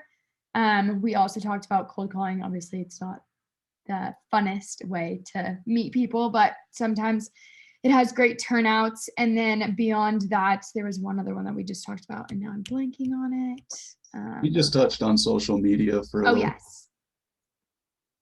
Social media as well. Okay. Good. Good. Good ideas. Okay. Do we have another group?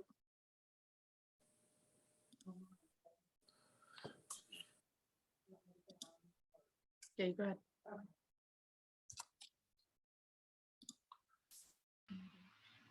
So ours was lead generation, and we talked about kind of what a struggle it is, and at the same time that we need to be doing it with sincerity, caring, really looking for ways to reach out to them that are sincere and you know, because both Diane and I have been in desk jobs where we've had 60+ hour weeks, and you know, we haven't had a lot of time to maybe maintain relationships, but you know, so reaching out in a caring way, coming with you know, some doing homework and bringing value, letting them know, you know, that we really do want to help, that we're going to be there, and then, you know, as far as lead gen and capture, you know, just those things, letting them know, following up with them a lot and consistently and in different methods, and not just about real estate, and being a little honest with them, saying, hey, you know, I haven't reached out to you for a while because I've been in a 60-hour-a-week job, and but still really want to talk and get together. And I did start this real estate career. I don't really know how all this works, but would love to talk to you some about that. You know, just being honest with people. So the lead gen and capture was our focus, and so that's kind of what we talked about, and what a struggle it is as well.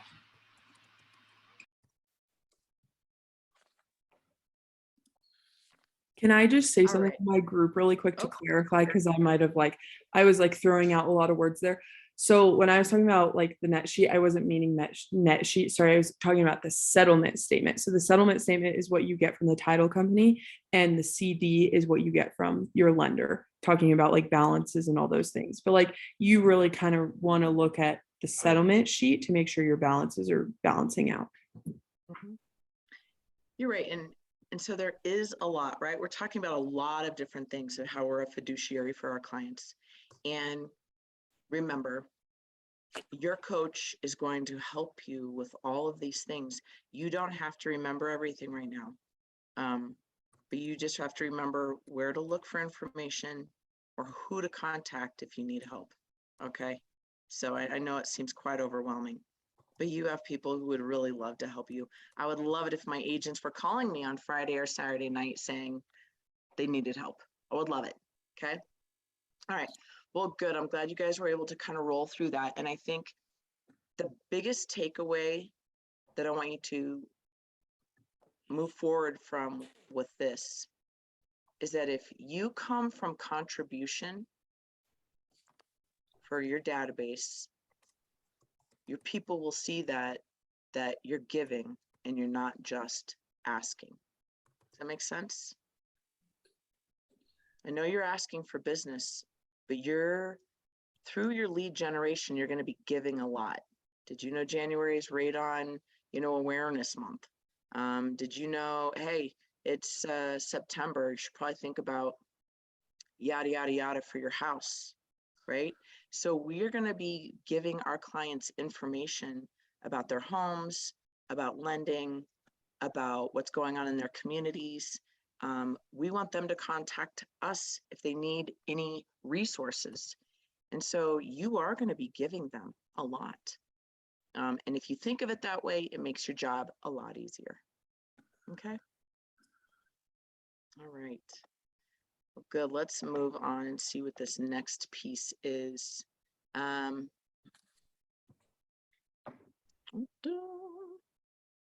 So,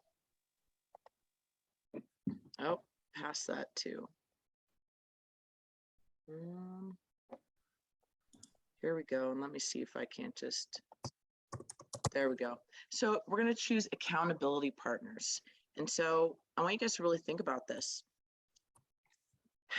You really want an accountability partner, and that accountability partner simply is going to be your coach, right? So whether you have Margaret or Tracy or myself, if you're on a team, you probably have somebody that you're accountable to. This is a safe space for you to share information about what's going on. If you feel hesitant about sharing something with your accountability partner, it's two things.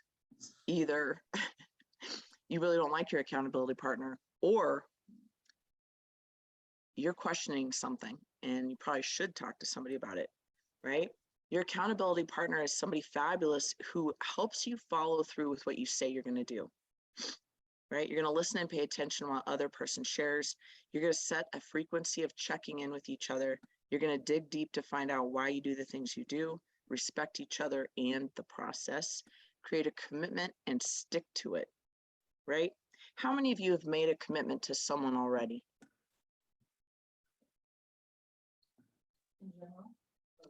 For real estate. Have any of you talked to your spouse or your kids about what this really means for your family, you taking on this new job?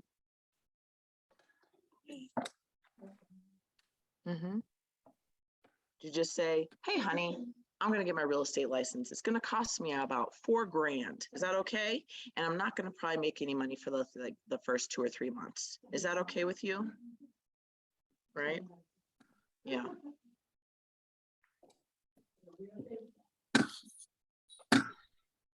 And so your partner, your spouse could be your accountability partner. However, sometimes that's a little weird and they don't understand what our business is.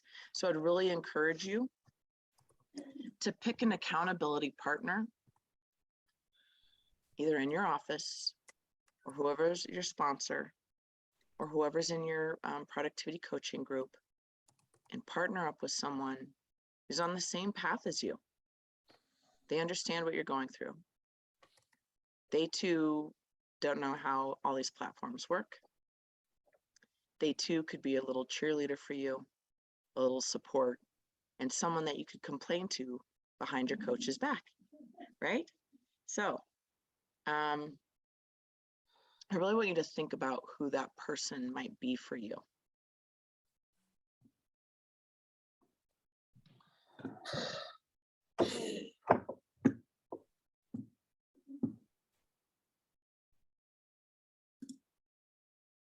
Oh, sorry.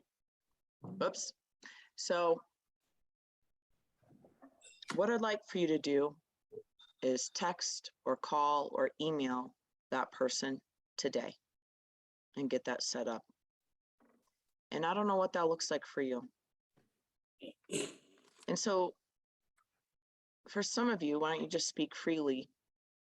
What would it look like to have an accountability partner, and what would they be doing for you?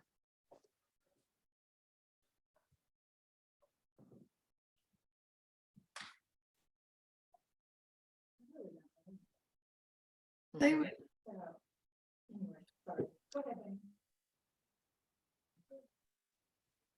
If I had an accountability partner, I wouldn't let myself, if I give myself an inch, I'll take a mile. So if I implemented something like that, it would be nice to have like a secondary person being like, no, I know you want to, but you can't just not do all the tasks that you laid out for yourself today.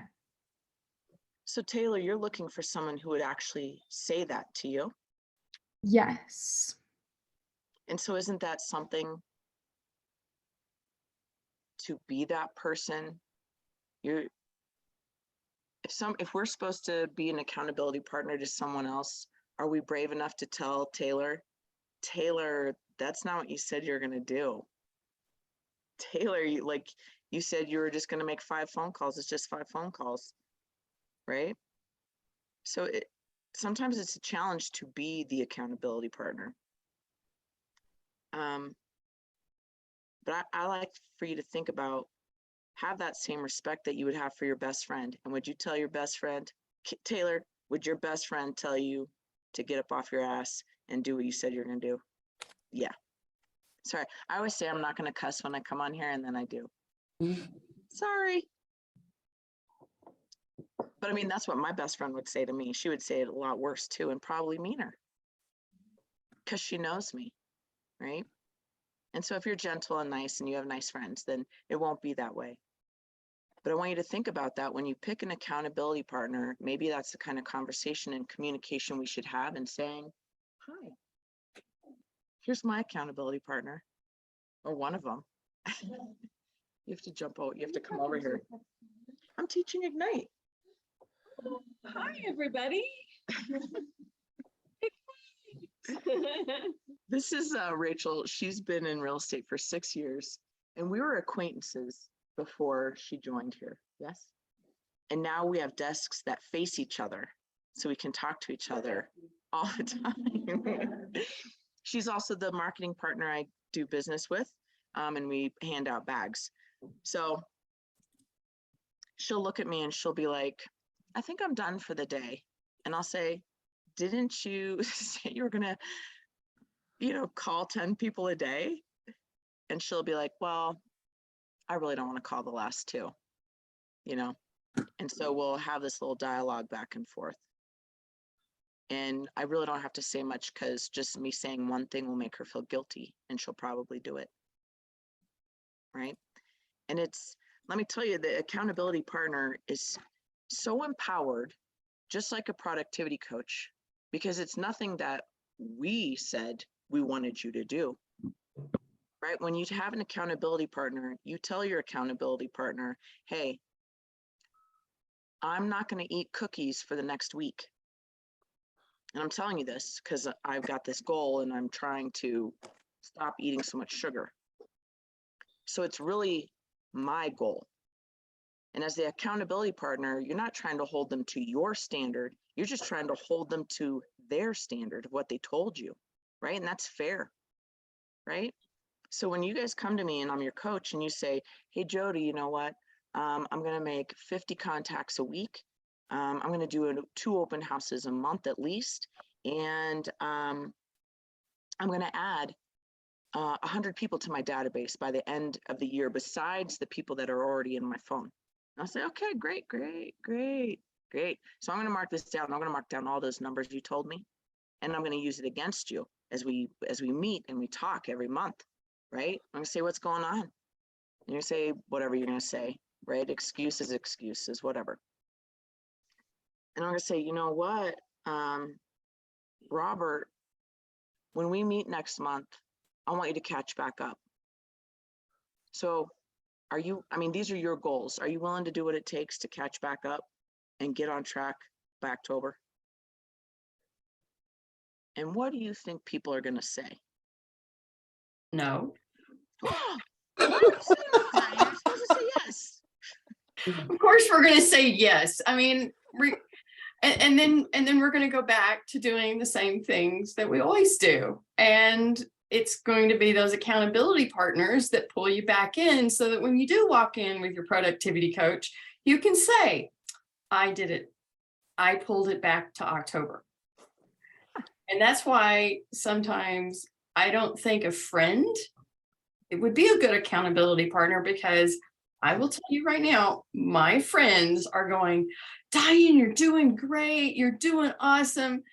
And I'm like, and I just say thank you, because I know, being the CEO of the business, I'm doing horrible. I'm, I could fire me at the moment. So, but that's a very big point about picking that accountability partner. They have to be, I mean, they need to have your back and help you, but they've got to also hold you accountable. They need to be stronger than you. Yep.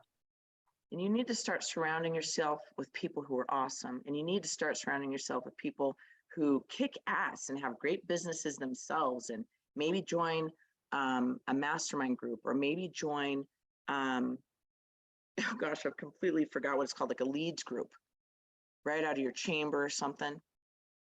And think about that. Who are you surrounding yourself with? People who are forward focused, goal oriented, on fire, right? That's the way. It's no different than when you are in 5th grade and you're doing stuff you should not be doing because of the knuckleheads you hang out with, right? It's no different. Now we're just in big bodies with wrinkles. That's really all that's changed. The same person. So that's the second thing I want you to think about, is I want you to think about who your accountability partner is. I want you to reach out to them today and say, hey, could you do this for me? I'm looking for someone to support me in my business. And it's not just about my business, it's about me. Because I know when I do the things I say I'm going to do, I feel good about me. And when I feel good about me, people see that and people want to work with me. Do you guys understand how this process works? This is exactly what happens in real estate. I have seen people who are not very organized be realtors, but they are so confident and arrogant about themselves. Other people trust them and want to work with them. I'm like, apparently that's what I need to start doing more of, right? Is just being confident, because people see it. You see it in others. You see it when people feel great and they're happy and they know what they're talking about. So the other thing is, I want you to think about, who are the 5 people in your database that you should be in regular relationship with? Who are the 5 people that you're like, you know what, I probably should have coffee with them? They either know a lot of people, they love you and they'll refer you. They own businesses themselves and they are smart. They're smarter than you. Who are the 5 people you should surround yourself with and they're not even going to know it, but it's going to help project you and drive you through this first year? Who, maybe one of them's going to be your cheerleader. Maybe one of them already has a successful real estate business and you're like, hey, I'd love to have coffee with you and pick your brain. I'd love to know how I can help support you in your business and learn a little bit from you, if that's okay, right? Maybe a mentor. And you take them to coffee, right? You help them. How can I help you? Right? So you're thinking about someone who's an accountability partner, and that might be somebody that's a part of your 5, but it might be somebody that's different. Your coach might be your accountability partner. I mean, I don't know. And it doesn't really matter as long as you're starting to pick the right people to build your business, to kill it. So at the end of your first year, you read that letter and you're going to cry. You're going to be so proud of yourself, right? The only reason people are disappointed in themselves is because they don't do what they say they're going to do. And they're lazy. And I can say that because I do that too, right? And I cried to my husband after my first year and a half, and I actually made money. And he was like, oh my God, stop crying. My husband is my real accountability partner. He's like, stop crying. You either figure this out or you quit. You're in or out, Jody.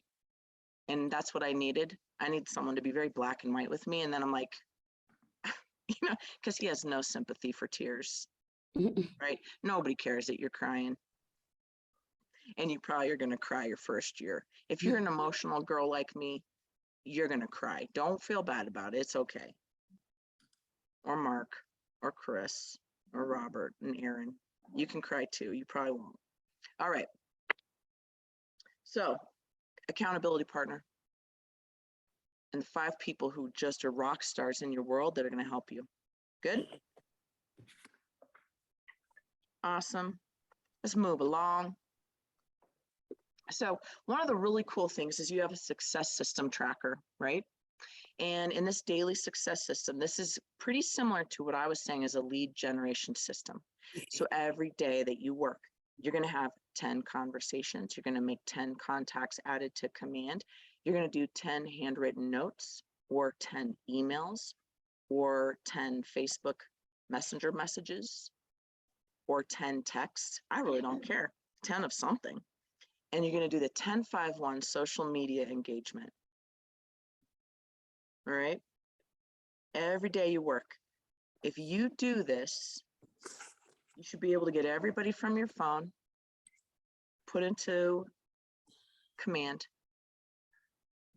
And then we start with that task reminder, like we talked about with Mark, or you put everybody on a smart plan, or you come up with your own lead gen system. But if you started out with this is something you could actually do. But obviously, once you're in the business for probably, after 6 months, I don't know how you can add 10 contacts a day. After 6 months, you should have everybody entered into command. That's a realistic expectation. I'll just set that for you right now.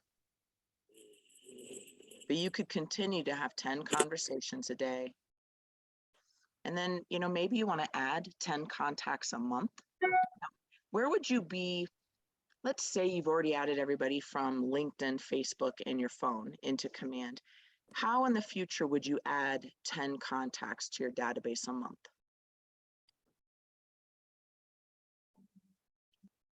Yep, Becky says open houses. How else?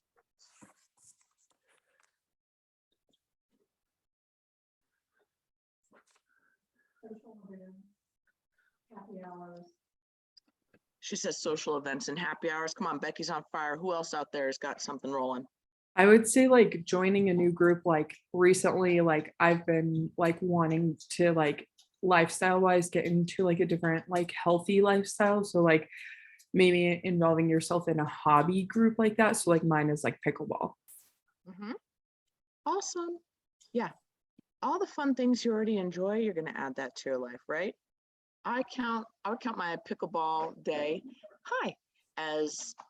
so I'll tell you, Taylor, just like that, I work out, I'm a jazzercise instructor. And so part of my lead gen system is every time I teach a class, I talk to 2 people every class. Hey, how you doing? Mm-hmm. So I try to meet people at jazzercise and I layer it and I sponsor a fundraiser at jazzercise for breast cancer, which I'm doing in October. And so when I talk to vendors or new vendors, no, we're not doing an outdoor one. So, right, so the events you're involved in, I'm joining new groups. That's how you could add 10 people a month. And to I a had a list. question about like the 10-5-1 social media engagement. Could you explain that a little better? Yes, I love it so much. And I'm not sure, did she go over it yesterday? Okay, it's so awesome. So you get onto Facebook.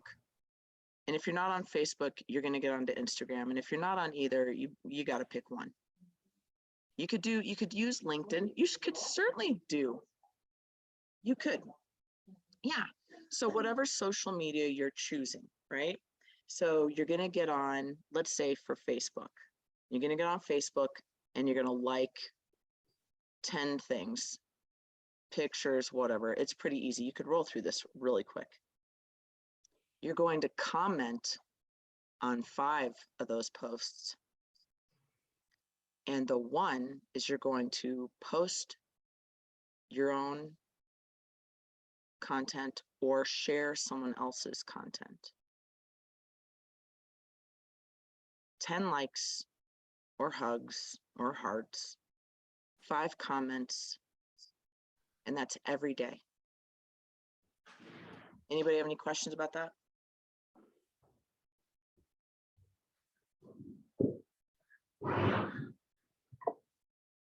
Is this easy?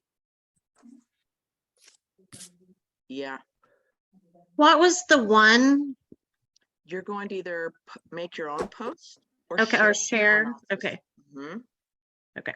Yep. And so you want to know something even more simple is you could print off this page. Now I don't know how many more days are left in the year that you're going to work. And you could just track this every day, right? Jerry Seinfeld wrote jokes every day, consistently for years. It was a chain he didn't want to break, right? So just writing jokes. It's how you get better as you practice. And so the more converse in it, what? Yes. Yes. Very funny. So if you had 10 conversations every day for a year, how fantastic do you think you would be at asking people questions? How great do you think you'd be at getting to talk to people about houses? I can turn almost every social conversation into a conversation about a house. And I don't even realize I do it anymore, but it's because I practiced and I started being more purposeful and I started thinking about what are better questions I could ask people about, right? That you meet at a party, that you meet at an open house, that you're just kind of having a fresh conversation.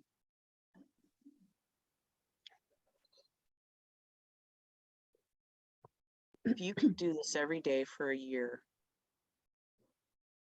if you could write contracts every day for a year, how great would you be? If you could put out purposeful, meaningful content on social media that's fun and engaging, what would your business look like in a year?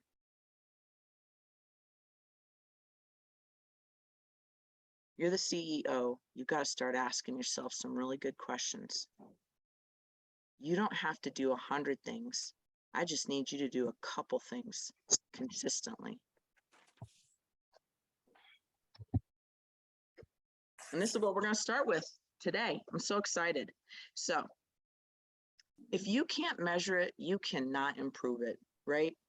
Look at every professional athlete. There are stats on everything. It's outrageous, right? And as your coach, I track all your stats too. And that's why every Monday, I want to know how many appointments did you go on? How many agreements did you get taken? What are you under contract and what did you close? And if you're like, I got zeros across the board, coach. Okay.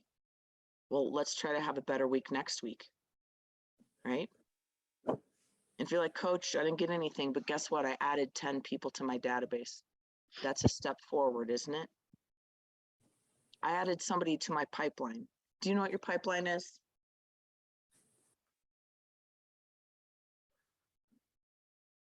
The conversion line from a lead to a contact to an agreement. pretty close. And I guess it can mean whatever you want it to mean. I mean, that's fair to say. For me, somebody in my pipeline is anybody that raised their hand and said, I want to buy, sell, or invest in real estate. They don't know they're on my pipeline, but they're in my pipeline is a list of people who've raised their hand. So I've got my database, which is everybody I know or kind of know. But then I have a pipeline. I'll look at that pipeline almost every day. And I keep them top of mind because those are the people that have raised their hand and said they're in line. So everybody in my pipeline, then I'm trying to convert and get an agreement signed. So Diane, you're real close, right? Like that's how I see it. So, hey, coach, I got zeros across the board, but I added 2 people to my pipeline. That's a step forward. We're looking for improvement week over week. And a lot of people, I'll tell you right now, and don't be this person. Well, I just kind of like to see how things go. And, I don't really worry about that. Well, you're not a business owner. I'll tell you straight up. A business owner, a CEO knows their numbers. And I like to keep track of just those 4 numbers. Because then I know if I'm moving forward or not. Can you repeat the numbers again, please? Appointments.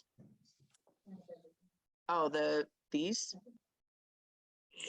You said you keep track of 4 numbers. Oh, yeah. Eh. Appointments, agreements, under contract, and close. Every Sunday, my husband and I go over. We go over those. And so this month we're like, ruh-roh. It's a lot of zeros.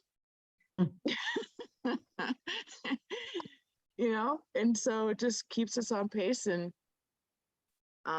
the positive, always try to look at the positive. We have 4 listings, but guess what? It's not March. It's September. So I got 4 listings that have been on the market for at least a week. So what am I looking for? Man, am I looking for an under contract? That's my next step, right? That's where I'm focused. How do I get one of these suckers under contract? And that's where I dive right towards that. Man, I'm going to call people. I'm going to do open houses this weekend. He's going to do one. I'm going to do one. I'm going to see if anybody in my coaching program wants to do one. Great. I just got somebody to raise their hand. Love it. Right. And so that's where my focus lies. Get under contract. And I got to get another listing appointment. All right. So did you guys talk about this yesterday? Yeah. Awesome. Do you know that you do this in your everyday conversations with all the people you already know? So this is not anything new to you probably, right? So I like to do a Ford sandwich. Did you talk about that yesterday? Yeah. Hey, Diana, how you doing? It's been a long time since we've seen each other. What's going on? Well, I'm getting ready to go to the Vail Summit, the Mountain Summit. So I'm excited about that. Oh, I'm going to see you. Yeah, be good to meet you in person. Good. Oh gosh, well, great. Have you ever been to Vail before? I've been once. So I'm pretty new to Colorado, so I'm trying to make it up to all the mountain towns. Awesome. This is so great. Well, gosh, Diana, and where are you living right now? I'm in Denver. You're in Denver, but you used to live, where are you from? Texas, the Dallas area. Oh, fabulous. Yeah. Fabulous. My mom lived in Arlington for about Okay. 14 years. Yep, Yeah. nice and hot over there. Yeah, Well, too hot. yes. But I'm so glad that you're in Denver, and I work primarily in the mountains along 285. And so, man, if I ever have any business opportunities in Denver, I'd love to kind of coordinate with you and see if that'd be an option for you if you're interested in maybe co-listing or doing open houses together. Yeah, that would be great. I would love that. Good, great. Me too. Look at that. I'm gonna email you if that's okay. Share my new KW email with you, and I'll have all my contact information. So in case you need to reach out to me, you can just get a hold of me. And but otherwise, I can't wait to see you on Friday in Vail. Yeah, it'll be fun. Okay, good, good. All Mhm. right, goodbye, click, right? So Diana, hi, how you doing? A little bit of Ford, then I insert a little business, because can I do business to business with other realtors? Yeah. So I'm gonna talk shop a little bit. That's the meat, that's the Ford sandwich, right? So it's Ford, business, Ford. That's a Ford sandwich, and that's what my conversation looks like. Oh, family, occupation, recreation, and dreams. Can you see her screen? We got somebody else that joined us and she's like, why are you talking about that? So, right, so all the conversations you have, and these are conversations or guided scripts, right? Scripts or guided conversations. You always start out, how do I know this person? What last happened to them on Facebook, right? So if you're going to call somebody, maybe you want to look on Facebook a little bit and see what's going on in their life, you know, and do something light and say, hey, you know, really the reason for my call today is I started this new career. You maybe saw my email that I sent out last month. And somebody says, oh yeah, I did see your email. Wow, that's crazy. You know, and you're like, yep, you know, I got into real estate. I'm super excited to start this new career. And so I'm reaching out to people, see if they have any favorite home improvement contractors that they've worked with in the past. I know you guys got your roof done recently. Who'd you use for your roof, right? Talking business. Great, I'd love it if you could share that information with me so that I can share that with my clients in the future. And gosh, if there's anything I can do for you, please feel free to reach out to me, right? And I say, great. Well, good. Well, hey, it looks like you guys are heading to Italy next month. That is so exciting. I can't wait to see all your photos on Facebook. So blah, blah, blah, say goodbye, right? So everybody understands a Ford sandwich? Yes. Good.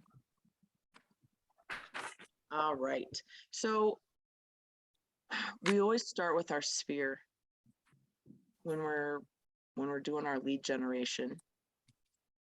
And it's because it's everybody that's already in your phone. And so if you go, this is how I like to measure things. Can you guys open up your contacts in your phone? Can you scroll all the way to the bottom of the contacts? And at the very bottom, there's a number. It tells you how many contacts are in your phone. I want you to take that number and I want you to divide it by 10.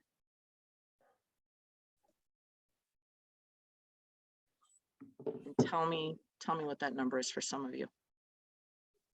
67. I don't see any number. And I have an iPhone, not an Android. I don't know what an Android looks like. So maybe at the bottom of the Android, does it tell you how many people are in your phone?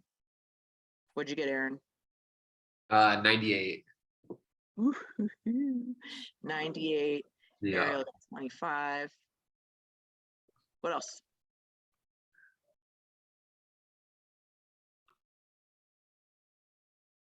Did you get that number?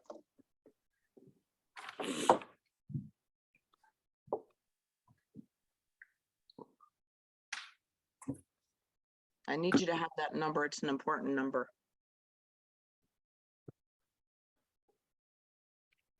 Whatever that number is for you, that's how many days it'll take you to fill your phone into command. Because you're going to call 10 people a day that you work.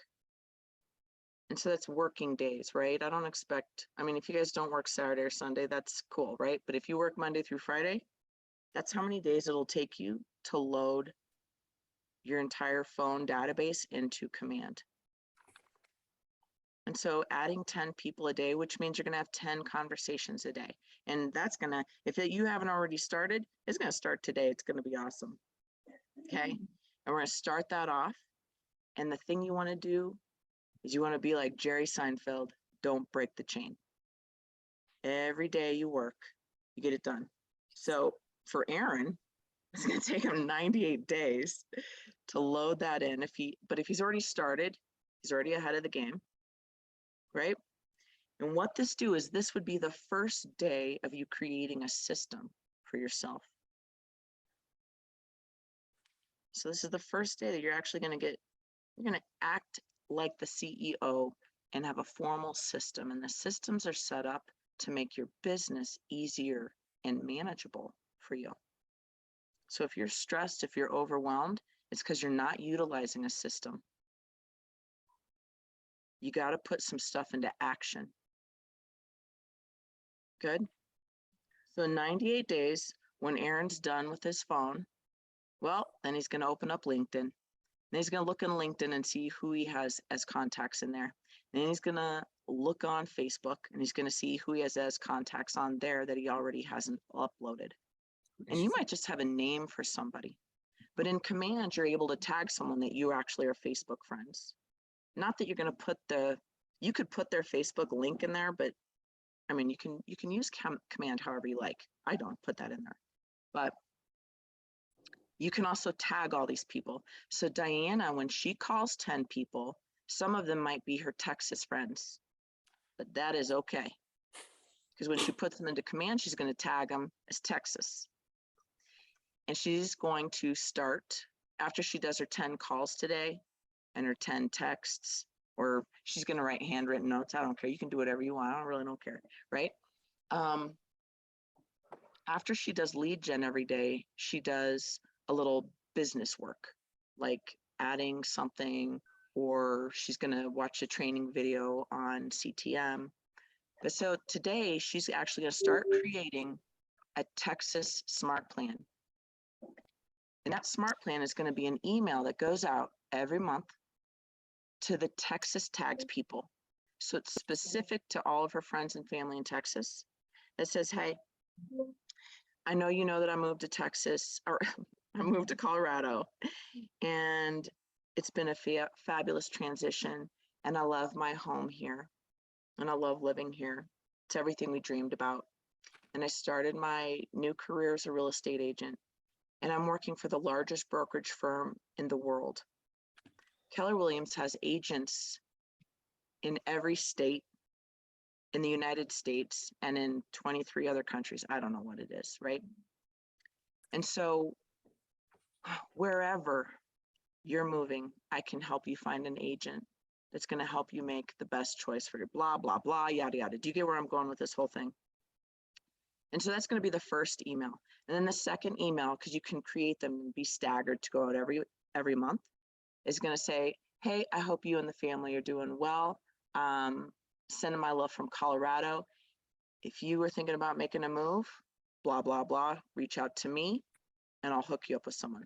The next one is going to say happy holidays, because it's going to be, she knows it's going to be tagged, and that one's going to go mailed out in December. So she's going to say Merry Christmas, Happy New Year to you and your family. So it's going to be like an off related real estate one, but it's still going to have all of her contact information in it. Then January is going to say Happy New Year. And then the February one's going to say yada, yada, yada. She could set those all up for a whole year. And then once she is done with creating the whole smart plan of 12 emails,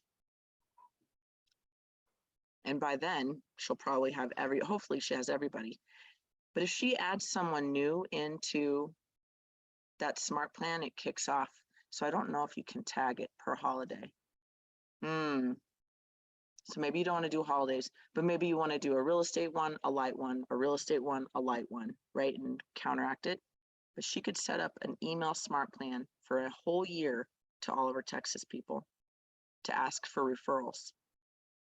And most importantly, if you have any realtors that you're friends with in other states or even here, you can set up a realtor smart plan that says, hey, I'd love to do business together, whether we send referrals back and forth to each other or clients from state to state. Keep me in mind as your preferred realtor of choice in Denver, Colorado. Are these some helpful ideas for you guys? Yes. Good. So it doesn't matter who is in our phone. You just saw my first contact is AAA garage doors. So I call that girl every once in a while, and whoever it is they have answering the phone. And I say, hey, I just want to make sure you guys are in business, right? Because during the COVID time, I was calling a lot of people to see how their business was. And those were just care calls. Hey, I just was thinking about you guys. I know business is really tough right now for a lot of people. How are you doing? And AAA garage doors, like every construction company, was like, we're rocking and rolling. We just don't have enough employees, right? That's what everybody said, right? So care calls is always the easiest call. If you don't do a forward, which is kind of a forward, you're just saying, how are you doing? I've been thinking about you guys. Even if even if the reason that you're thinking about them is because you opened up command and their name was there, who cares? Nobody knows. And let me ask you this. When's the last time somebody called to see how you were? Nobody freaking called me because they know I'm calling them, right? But nobody freaking calls me because I call everybody. That's my role in all my relationships, right? So we're going to start with that today. And the next piece I wanted to show you is there anybody on here that does not have command? So we all have it? Oh my gosh, awesome. Is there anybody that has not uploaded and added a contact to command yet? Sandy, you've uploaded a contact? Oh my gosh, I'm so excited. You guys don't know this, but Becky and Sandy like just started with us like last week or like 2 days ago. I'm not even sure, right? Okay. All right. All right. So we're going to make a phone call, but I'm not sure if it's right yet. I got to see where we're at. And what time is it? 11:09. Have we been on here for 2 hours? Goodness sakes. Let's see what's next. Ahas. Thinking, feeling, actions, tools. Great. Awesome. I think we're here. Oh, yeah. Okay. Hopefully you all know this. You can't call anybody that's on the do not call list. Leave them alone. If you're calling FSBOs off of Zillow and it says, hey, I don't want any realtors to call me, don't call them. Okay. But this is what I want you to think before you call people, especially if you're feeling nervous or anxious. This is what you need to say to yourself every day. I engage every conversation in the spirit of contribution, and people are happy to be in a relationship with me. Every person's happy that I'm calling them today, right? Before I go onto a listing appointment, you know what I say? These sellers are going to want to work with me. They're going to be easy to work with, and they're going to be very collaborative, and this is going to be a great appointment, right? Be like Ali, get jacked up, think you're the best. Everything's going to go really well. You're going to win this appointment. Oh, role playing. All right, I guess we're going to role play. All right, we're not going to role play for 20 minutes. It's way too long. I'm going to pair you guys up with one other person, and you're going to role play a call to somebody on your phone. Is that fair? You're gonna role play a call to your friend. So when you guys get on and you start doing the role play, pretend like they're your friend already, and just start making stuff up and go with it. You can either do a forward call, a care call, or a forward sandwich. Is that good? Does anybody have any questions about what we're about to do? Jackie and Elizabeth, are you participating in Ignite as well, or are we just using your phone? Oh, no, I'm participating too. Great. So then you two, I'm going to have you two work together. Okay. And Desiree, are you just sitting in here for fun, or what are you doing? Okay, all right. I'm trying to put this all together. All right. Because I can create breakout rooms. So let's see if I actually can do anything with this technology. So I'm probably going to give you about 10 minutes for you both to go within the 10 minutes, right? So it's really like a 5-minute for each of you to pretend to be the agent. You're calling a friend, you're doing a forward sandwich, or a care call. I really don't care. And care call is just, how are you? I've been worried about, how are you? Right? Good. And so if somebody gives you the thing like, yeah, I'm thinking about selling, then go ahead and take that conversation and roll. What would be the next step? What would be the conversion step? If they're just, they're not thinking about selling, it's just a call, great, just wrap it up, right? But if someone gives you the bait, you should take it. All right, so I'm going to give you about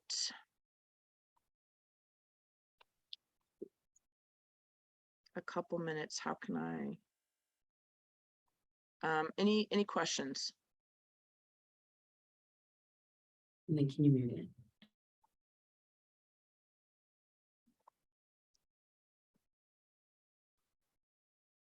I know I'm gonna try to do this. Let me see.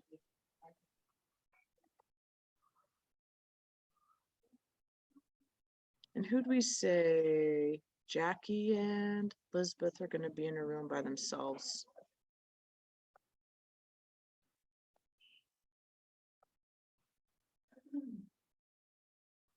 Okay.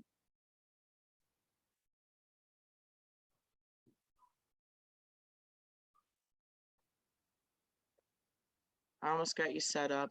Hopefully you're thinking about what you're gonna do.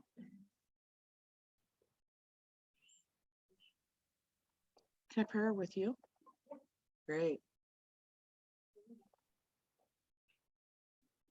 Yeah, so let me see what I got.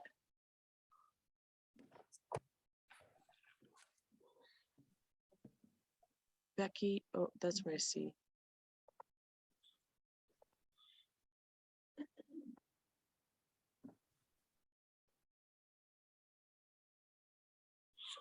Oh, this takes forever. Next time we'll just see what happens. All right. Good luck to you all. I can't wait to see what happens. Bye.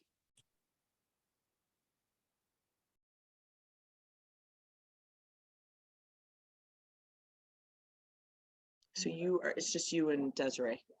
Okay. Okay.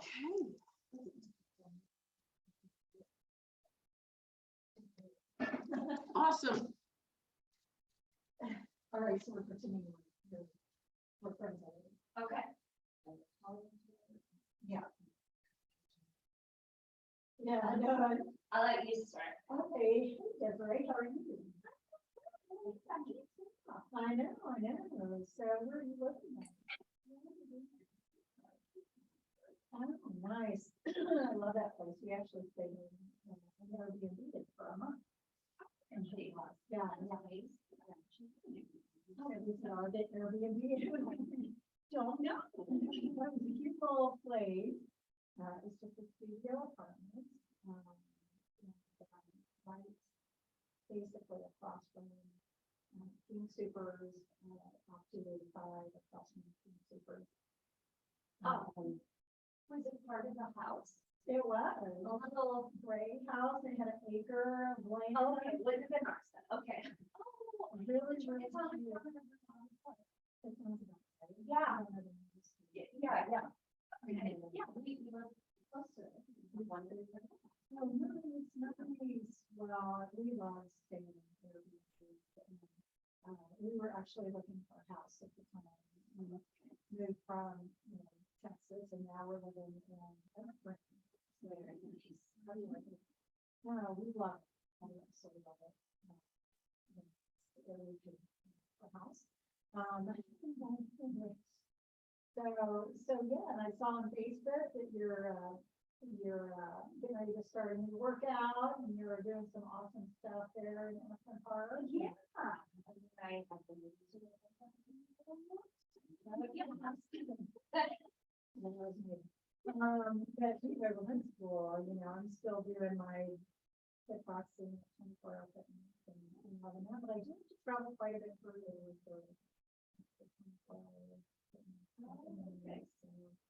yeah, so I just started this job at Keller Williams. I retired from Lockheed, and so I just started this job at Keller Williams, and I wanted to talk to you about if you have friends or anybody wanting to look into buying or selling a house. I love helping people. It's really, really fun.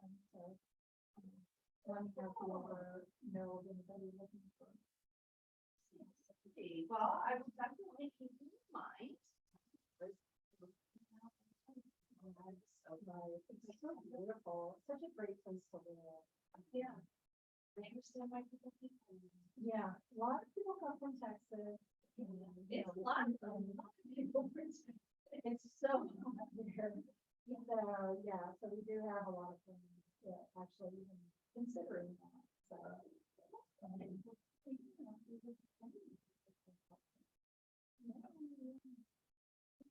Paul. Great hearing from you.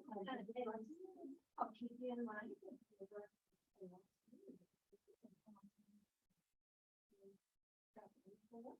Okay, well, maybe we could grab coffee next week or something. That'd be great. All right, now. Okay,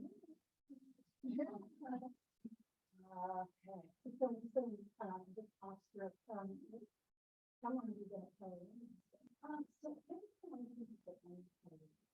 Okay, but you know, that was right before COVID. Oh my God. And so then, and for me, it's like I'm trying to read because yeah, that is that, and then it was.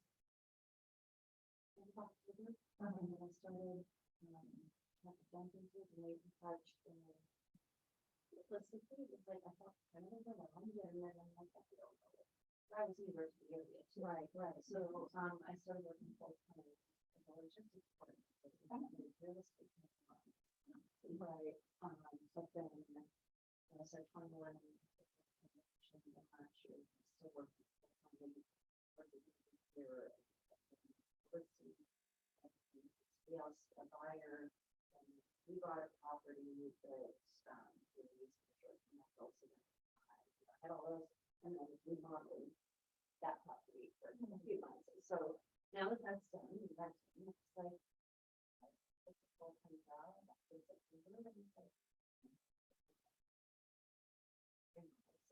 Yeah, since it's April. Yeah, get myself this thing. Yeah, and that's one of my goals too, is to be able to do the short-term and all. So that was one of my major goals in buying the house. And then the market was at the beginning of this year. You know, we started looking in December, and you know, it's just crazy. And so we were in Airbnb in Littleton, and then we went out here. Looking for homes because we sold ours in Fort Worth. Oh, yeah. And so, you know, I really, really want a house with an Airbnb. Yeah. Well, we ended up getting a house. Yeah. It's an HOA market. That won't let me do Airbnb. So, and I, you know, I talked to my realtor. He knew that was a goal of mine. So I got PO'd at him, even though it's kind of my responsibility. Yeah, the HOA, yeah, which you know, you learn though that. Yeah. After you're like, he was gonna tell me, hey, really, the people, you know, owners never sent me what the HOA was, or what kind of documents. So many things went wrong with that transaction, now that I know. Yeah. But, they never did send me those documents. I had my daughter actually, who works in Seattle, sent me that HOA document. And said, it's like a, will be a US.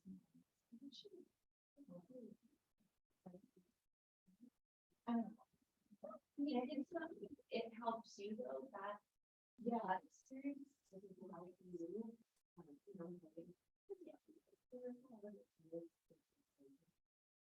yeah, but you don't know yet, right? And some of them do a lot by themselves, you know, but I've never wanted to do something. Yeah, we're like, realtors always want to be this people in the world, because we know a lot, we understand, we go for it, but this particular thing, yeah. So, anyway. But yeah, so, I mean, and so we are still kind of looking for expensive. Well, so long story short, I think that we might be able to pay cash in December after that. Oh, but it needs to be brilliant. Yeah. It needs a lot of work. Yeah, which we're afraid of. Yeah. You know, we've never been in something like that. We've always been fixer uppers. Yeah. Gotten older homes. Wow. Wait, is that your home over here? It's just on the, and it doesn't have any water?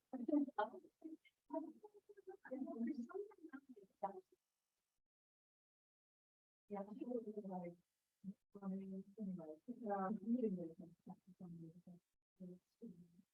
I mean, I don't know, that's why I'm here, I need to work on this first. Yeah, but I think that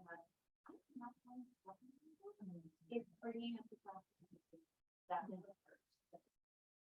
Is my.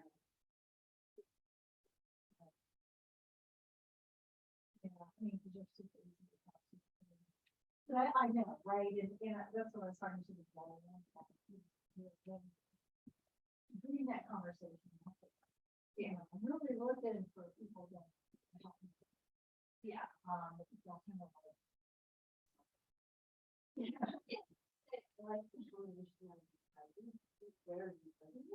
Yeah. Exactly. Yeah, especially if we haven't talked to them in a while. Yeah. That's a good. Yeah. Yeah, I know, and, you know, I mean, I have kind of an easy thing because I can say that, you know. And really, I talk about, I don't really know. Yeah, yeah. I like I saw that, I'm just real honest with people. I've worked a 65-hour job. Jumping back into some relationships and just saying, you know, I'm new at this, but that means I'm not gonna just tell you what you want to hear. I'm gonna find out for sure. Yeah. Great question.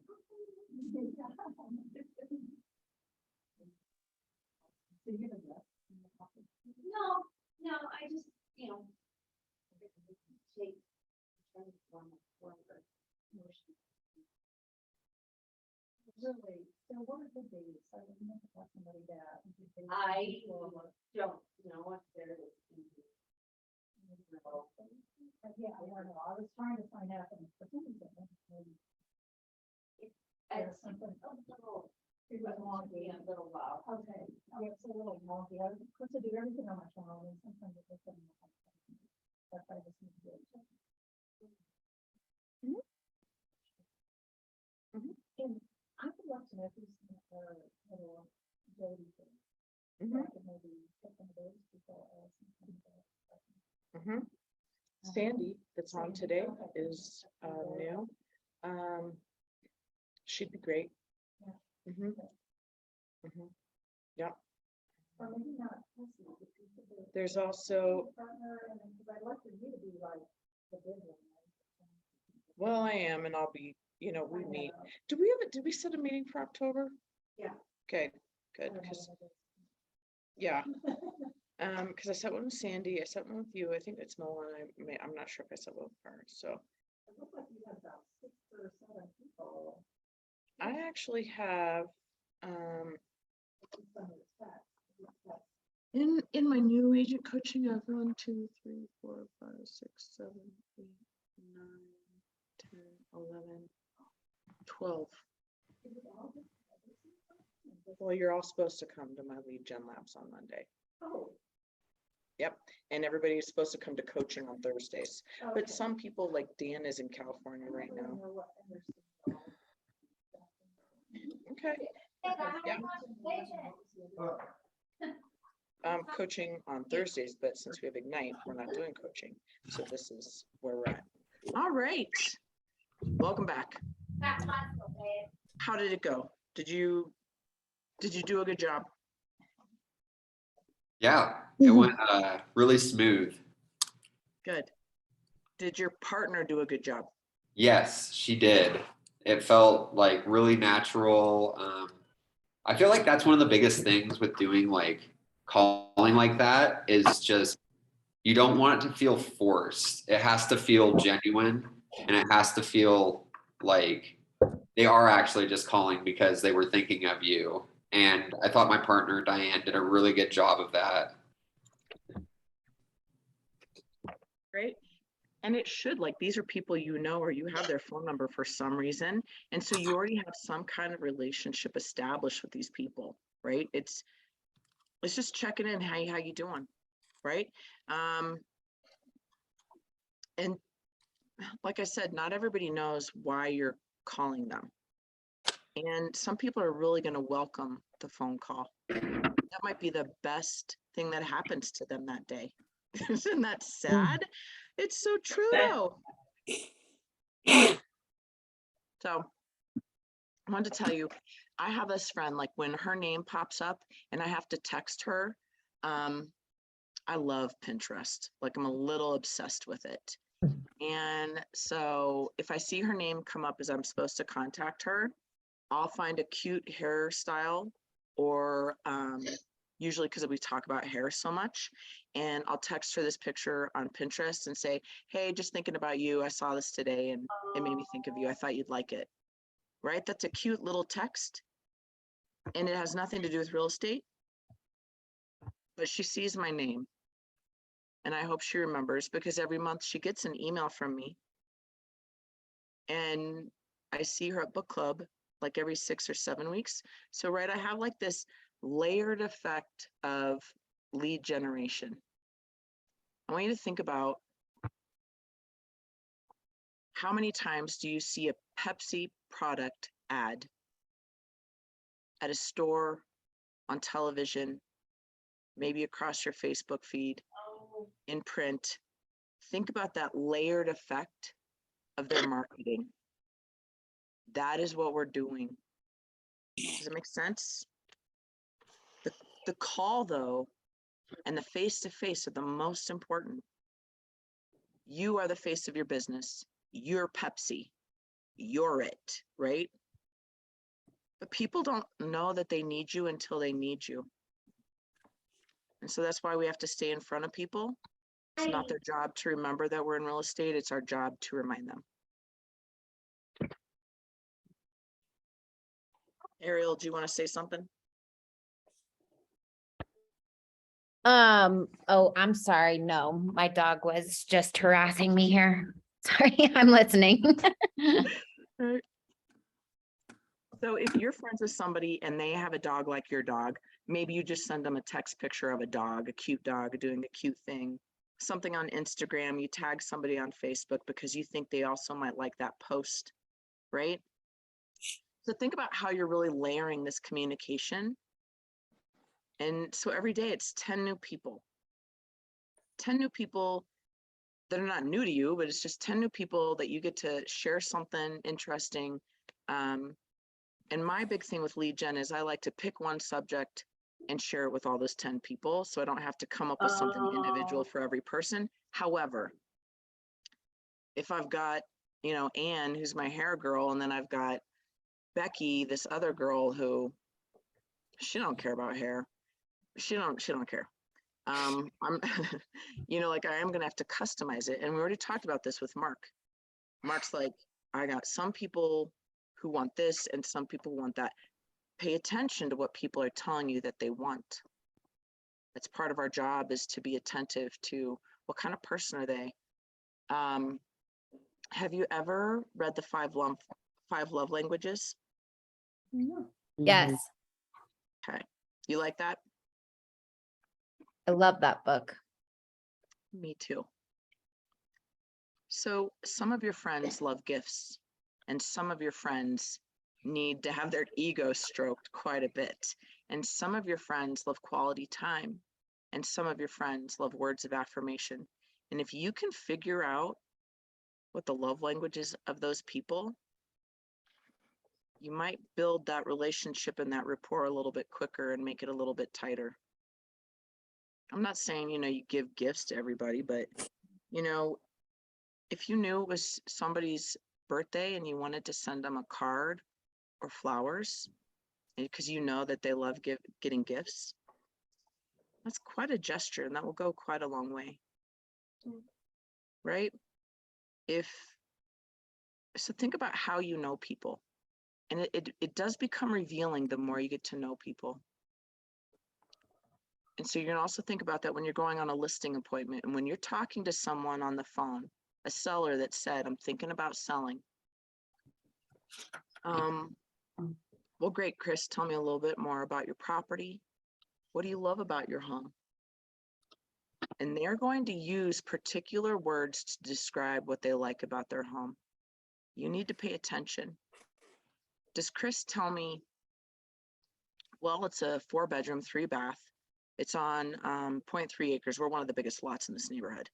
I had the roof replaced in 2020, and my average utility bill is, you know, $100 a month. Chris is probably a little bit more detail oriented. He probably likes numbers. He's probably a seller that when I go to that appointment, I better have really good comps and a good price per square foot that I think is appropriate for his property. Does that make sense? Your people give you clues in the words they use, the particular words they use. And so when you communicate back with them, you need to use like-minded words. Have you ever heard of mirror and matching? Right? And so that's what we want to do with our clients. It's a sales technique, but it's also a relationship technique.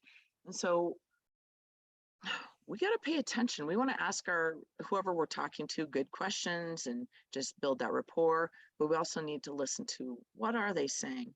What is important to them? And the awesome thing about Command is that when you log the phone call that you had, or you log the coffee date that you had, you can take notes for yourself. You know, like their cat's name is Garfield, and they're looking to start a new job. They hate their job. They love their job. Anything that they tell you that you think is important, you should probably just take a couple notes. What are some other things that we should pay particular attention to? Life events. Oh, yeah. And Sandy, what were you going to say? Oh, I wasn't. Oh, okay. Sorry, your little box just lit up for me.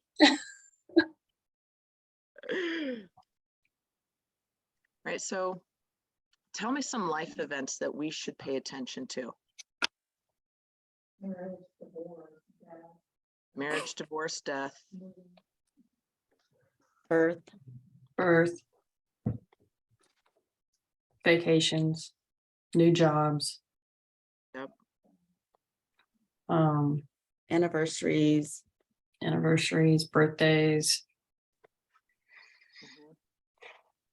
Yep. pets' birthdays, nowadays, Yep. kids, So first day of school. right, all those things. So from this day forward, your sense about all these things is going to be heightened.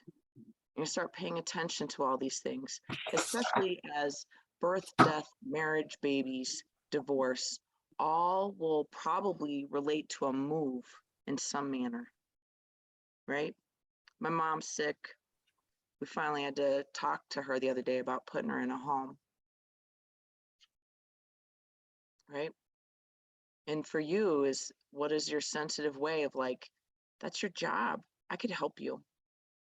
Yep. I could help you with that piece if you wanted me to come over and talk to you about your mom's house and even the whole process, because I bet it's pretty overwhelming, you know, getting your mom into the home and she doesn't want to go. And what are you going to do with all of her stuff? I have some resources that might make this a little bit easier for you, right? So, all right, we've talked about so much and we really need to make some phone calls. So I don't think there's anything else we can talk about. We did our role play. I'd like for you to come up with, you don't get 10 minutes to come up with this list. That's ridiculous. You have like 2 minutes. 2 minutes. And for some of you, it's going to be opening your phone and seeing who are the top 10 people in your contact list. And that's just, I mean, it can't be any simpler. So I want you to write down the names of the 10 people you're going to call. I've got mine over here already. I came prepared today. We've got more time. Right? And so you guys are going to start being prepared every Tuesday, Wednesday, Thursday that who are the 10 people I'm going to call today. If you did an open house over the weekend, you could just bring your open house list. Although you probably want to reach out to people a little bit sooner. I feel a little delayed in calling them on Wednesday and I saw them Sunday.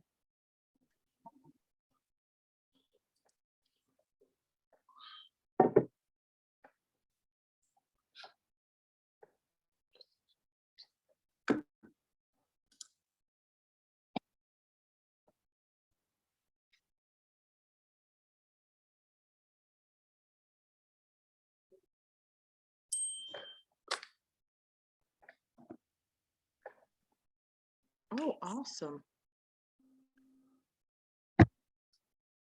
We're like, this is almost perfect timing.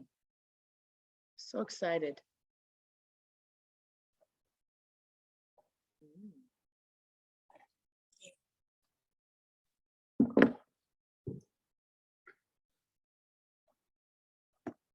Anybody have any questions about their list, who they're going to call?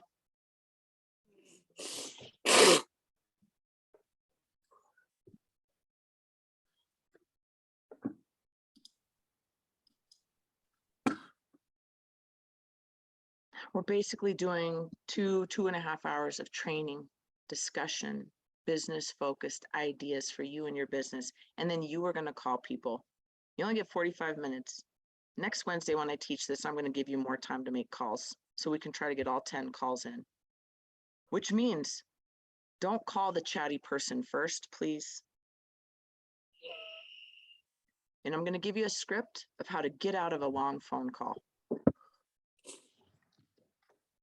When someone is just going on and you're like, dude, I have 8 more calls I gotta make. I can't be on the phone with you anymore. You say, you know what?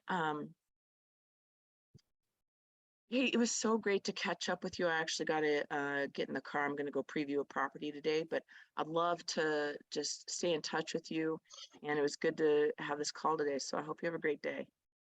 Or, hey, I got to go to this class. Or, hey, I'm heading out the door here in about 2 minutes. I got to get ready. You're going to have to pull that out. Do not be on the phone call with one person for like an hour. You're working. And I know we're like, it's social, it's relationship building, but you know these people. And sometimes you got to shut it down, right? So if you have to leave a message, does that count, or should you go on and add another person? It counts as the contact, right? So you're going to leave them a message. And so you need to have a voicemail script. Hey, Sandy, this is Jody at Keller Williams. Just wanted to ask you a question. Give me a call back when you get a chance. And so, man, you better have a question, right? Or you can decide not to leave a voicemail.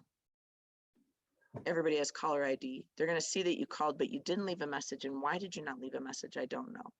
So they might call you back. So your job is to have 10 contacts a day, right? So you get to choose. If you haven't had any business for, 2 months, you better make sure that you got to have 10 full conversations every day.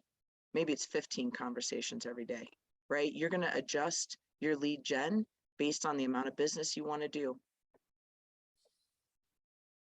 Is that okay? Mm-hmm. So decide whether you're going to do a voicemail or not. But don't leave it and saying, hey, I wanted to tell you that I'm in real estate, blah, blah. Don't leave that voicemail. That's better done in a conversation or face-to-face. Okay. All right. Does everybody have their list? Yes. Does anybody have any questions? All right.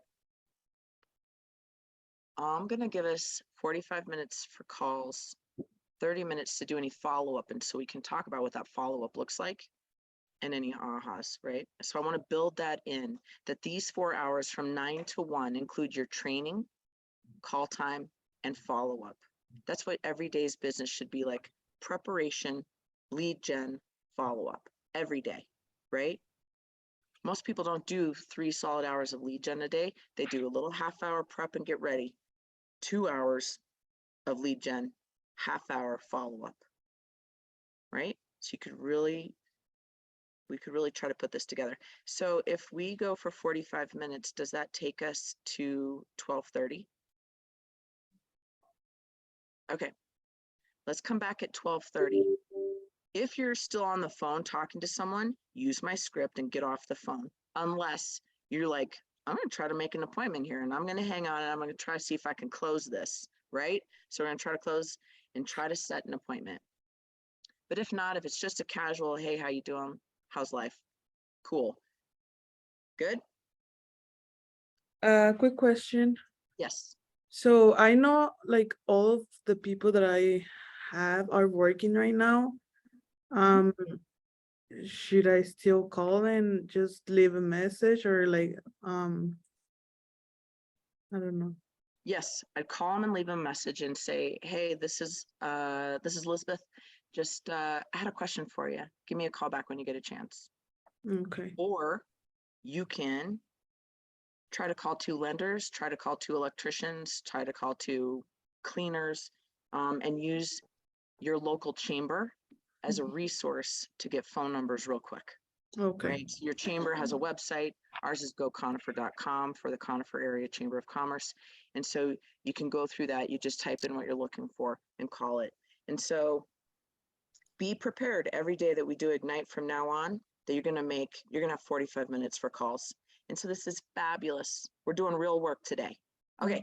I'm going to see you at 12:30. I can't wait to hear what happens. If one of you makes an appointment, I have a little fun button here.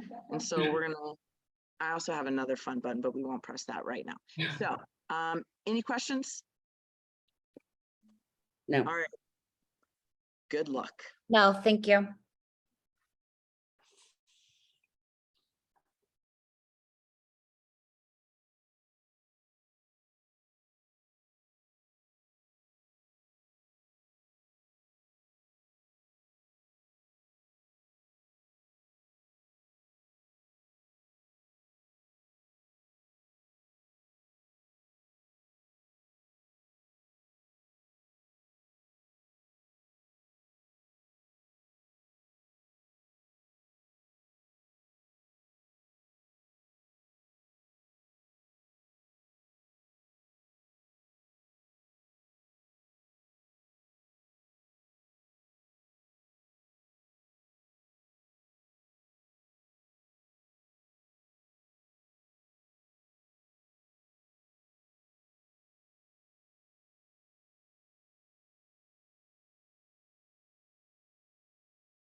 Hi.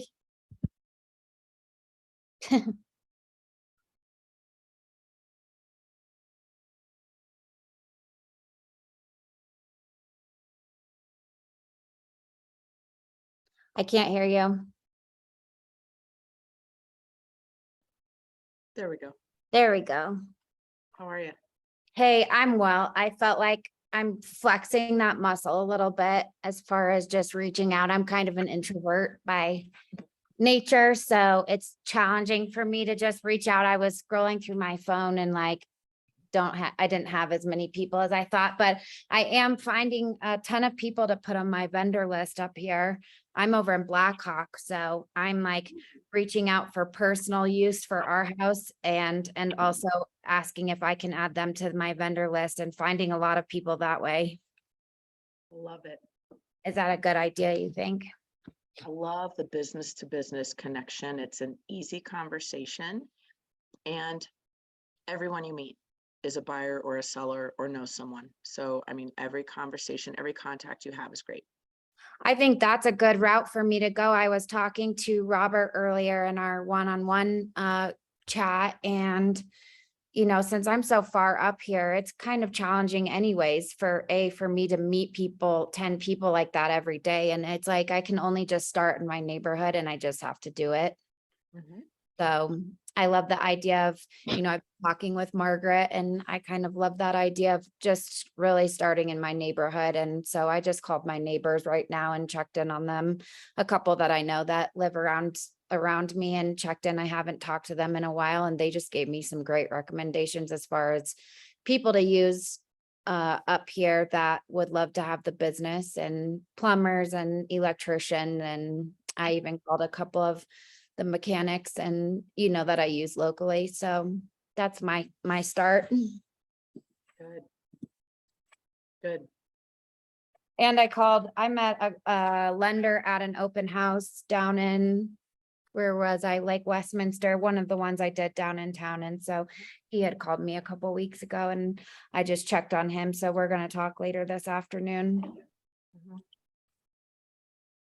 That's great. And so what you're going to do is you're going to build these relationships with these vendors and electricians and handymen, cleaners, window washers, you know, landscapers, tree trimmers, yada, yada, yada. Yeah.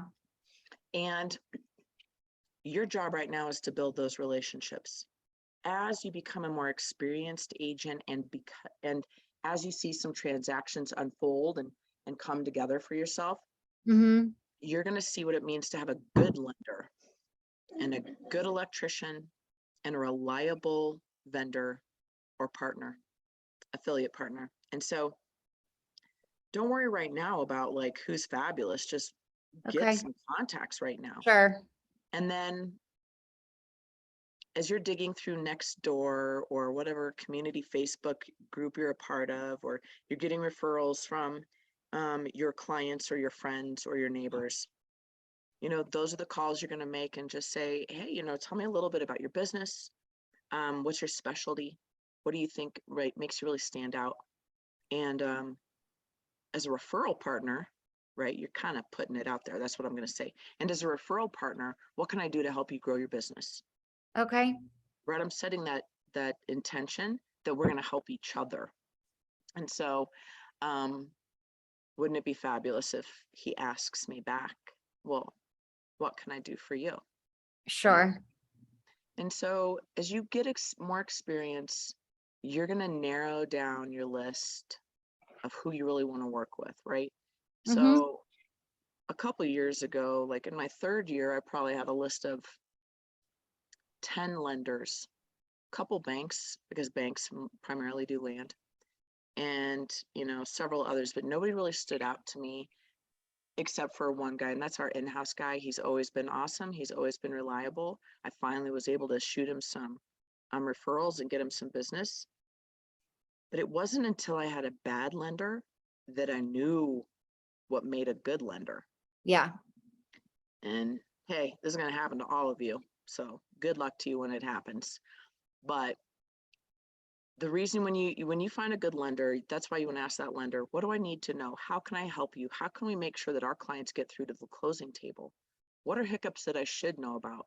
And if this person doesn't want to have coffee with you, doesn't return calls or emails, that is a big reflection of their communication style. So Should you pester them or just let them go if they're not responsive? if they're not responsive to you, like, you know, and as we're building these relationships, it's one thing, right? But if you have a relationship with somebody and that lender doesn't call you back within a couple hours on Saturday, That says something.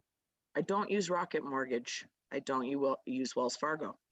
And now I just straight up tell my clients, no, this is not going to end well for you. And I'm going to tell you why. And then I share them the stories that I have. And then are they going to do what they want to do? Yes, just like all people, they're going to do whatever they want. But I try to share my stories. Or if I don't have a story to share, I use one from the office because we do masterminds. I think you guys do coffee talk down in Arvada. And what it is it's a conversation. And somebody was telling me this horror story about like Wells Fargo and how they were 3 weeks into the deal and then the deal terminated, and it was all something that could have been prevented and said early, you know, and it saves your buyer heartache. And or if you represent the seller, you know, you got to know good questions to vet the lender. So keep making those connections till you find people who are awesome. And you know what? Because you're going to tell your clients, I got a team of incredible professionals that are going to help us along the way. So build your team. Thank That's you. awesome. Yep. So anybody get an appointment? Okay. Maybe next week. Okay. Next week we'll try for that, all of us. Actually, next week we're going to participate in the Battle of the PCGs. Tracy, Margaret, and I, we've teamed up to battle each other to see whose coaching program is the best. So I must say that my coaching program had kept the trophy for the longest. So I'm pretty proud of that. And it's not me because I don't make the calls and set the appointments. It was my agents that show up on the third Wednesday of the month from 9 to noon and call to set appointments. And which office ever makes the most appointments like per agent wins the trophy. So Foothills has been killer over the summer. But Charles, anybody know Charles? He's a boss. Oh my gosh. So Margaret couldn't be at our last battle and Charles is like, I'm going to bring it, Jody. You're going to give me that trophy back. And I was like, oh crap, watch out. He means business. So Avenues won the trophy last month. And so I'm going to try to build my team up here, get all my coaching PC people to show up. If they're not in Ignite, they're going to show up in the conference room, which is right on the other side of our wall. And we're all going to basically, when we have our 45 minutes of calls next Wednesday, it's going to be to set appointments because it's going to be on, right? So just so if you get an email or a post that your coach is crazy and she wants you to show up and set appointments. So if you're going to save all of your best phone calls for next Wednesday, do it, right? If you're like, oh, I kind of got a lead, I'm going to try to set that appointment between 9 and noon on Wednesday. Okay. All right. Who thought they did a really good job? Who got a really good phone call? What happened, Sandy? And you're muted a little bit.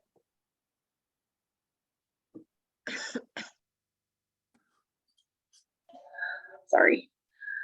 I decided I was just gonna go down my list and try to call everybody, and I only got to 6, but I felt, you know, it went well. I called 3 realtor friends.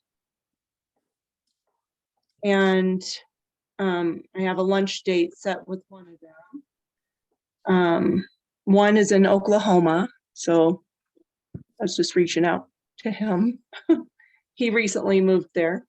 And then I called and left a message with my accountability coach because he was at work. And then I spoke with my son-in-law to be about maybe setting up some showings, Ooh. and he was excited. I love that. And I left a message with our daughter to do the same because that's her fiance. And that was pretty much it. Love it. Anybody get any ideas from what she just said?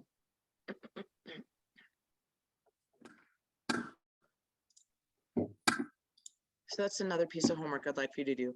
Contact an accountability coach.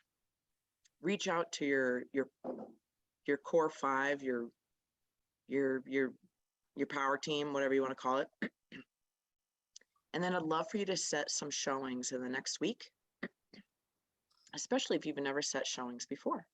And I want you to call your best friend, call your spouse, take your adult kids, and pretend like they're your clients. Set up 3 showings, either at the same price point, so you can compare house to house at the same price point, or set up 3 showings in the same neighborhood so you can understand that neighborhood and the value there. And do that in the next week. And that way you're going to learn how to go ahead. Becky's got a question.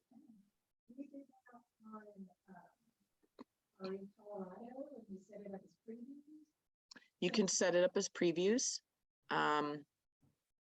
Properties over 1.5 million don't really like to have previews. So think about that when you're setting up previews. Previews are great for a little bit lower price point. The agent might be more agreeable to it, or vacant properties. And you can usually see that when you're looking through the photos of a house that's empty. But if you get someone like your best friend, which is what I did, I just said, do you want to go look at properties with me on Thursday? And she's like, yes. So, you know, you learn how to schedule appointments through RE Colorado. And there's a little icon. There is a little icon below the photos in under the listing. So there's a couple ways you can set those showings, right? And yeah, if you're taking your best friend, it's a showing, right? If you're taking your daughter-in-law and she looks like she's an adult, yeah, yes, and not like you're just taking your kid around, but if it looks like you have somebody to show. And then remember, when you're showing properties, a lot of properties have recording devices, either at the Ring doorbell, inside the house. So you want to be very careful about what you say. You know, never criticizing a property. The homeowner might have that recording device. When you're walking up to the door, you're never sharing the door code with anyone, ever. So you don't let, you know, your daughter-in-law walk up to the door and say, hey, the code's 3232, and they have a Ring doorbell, and they can see that you've just shared the code with somebody. So you never have some hard and fast rules. Never share the code with anybody. You have to assist and escort everyone to every showing. Hey, So, Jody, yep. sorry to interrupt you. Would you elaborate really quick on the accountability coach? Is that the coach we already have? Oh, Or our friend or whoever we're gonna have hold us accountable? sorry, your accountability partner. Yep. Okay. Whoever you want that to be, somebody in your program, right? Okay. So we're not going to set a showing on this property. That'd be fun though. Okay, Klein Street. Yep. And so And then who are the 5 contacts that you just said? I want you to think about people who are awesome, people who Okay. support you, people who know a lot of people. Like if you know someone who's been a financial advisor for 20 years, probably want to have coffee with that guy every quarter. If you know a hairdresser who's fantastic and she loves you, I bet she'll refer you to all of her clients. I need you to think of who are the 5 people that you should be meeting with quarterly. They're in your database. You want to get to know them. You want them to, maybe you need to coach them on how to refer you to other people, right? Okay. Okay. Thank Good. you. Yeah.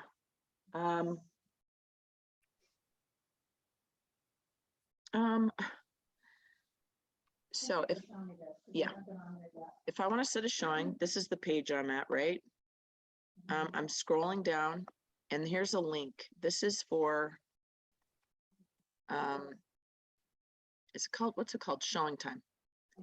Now, my office uses Breakthrough Broker. Oh, I believe all of our offices do, because Kevin didn't want us to use Showing Time because Showing Time is owned by Zillow. And the guy who owns the most information and data is King. And we don't want Zillow to have any more of our information because they just charge us for that. So we want to collect and have all the information. And so we use Breakthrough Broker. It's a privately held company that doesn't share information, right? So you can either schedule a showing through Showing Time, and you can, let me try to get this guy out of the way. And you would schedule a single showing. But what I'd like for you guys to do is schedule 3, because I want you to contemplate what's the time break between, okay, I'm going to see this property at 3 today, right? And I'm going to set that showing, but I'm not going to do it because I'm not going to request the appointment. You get to request the time. But if I see this house at 3, and then I want to go to, I see another house and it's 15 minutes away, but I only get a showing block of 30 minutes. I want you guys to go through this calculation of scheduling 3 houses at a time and what that looks like. When you're previewing it, you're going to run through that house in 15 minutes. If you're actually showing a client, anticipate 30 minutes to an hour. If you work where I do in the mountains where there's acreage and barns and a long driveway and you want to walk the property, you know, anticipate just booking an hour showing so you can take time with your clients. Yep. So let's do this. Let's say I want to see 9623 West Long Drive. That's, oh, actually, let me do it this way. This is what I would really do. My client wants to see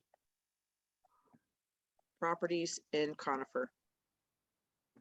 There's 42, but they want to see properties between 500 and 600. Oh, there's 1. Oh, there's 4. There we go. That's right. So that's the price point and that's the city. So I'm going to show them our Sunset and Rex, right? So I can click all 3 of these. I could actually get directions. And so it kind of tells me the distance. If you scroll down, it gives you the time difference, 11 minutes between these properties, 11 minutes to the next property, okay? So then look at this. This one doesn't have a showing number. What? That's ridiculous. Of course it does, because that's my listing. Of course it does. So let me go back, right? I can go back to results. I'm going to refine and narrow. So here's now just the 3 that I want to see. Unclick them. And so this one on our lane doesn't have something. This one's up through Showing Time. This one's through Broker Bay. So I'm just going to have to schedule these all either online separately or I can call. So let's, oh, crap, I didn't mean to do that. Sorry, you guys. Wasted time. Here we go. Here's this listing on our lane. And then something looks wrong.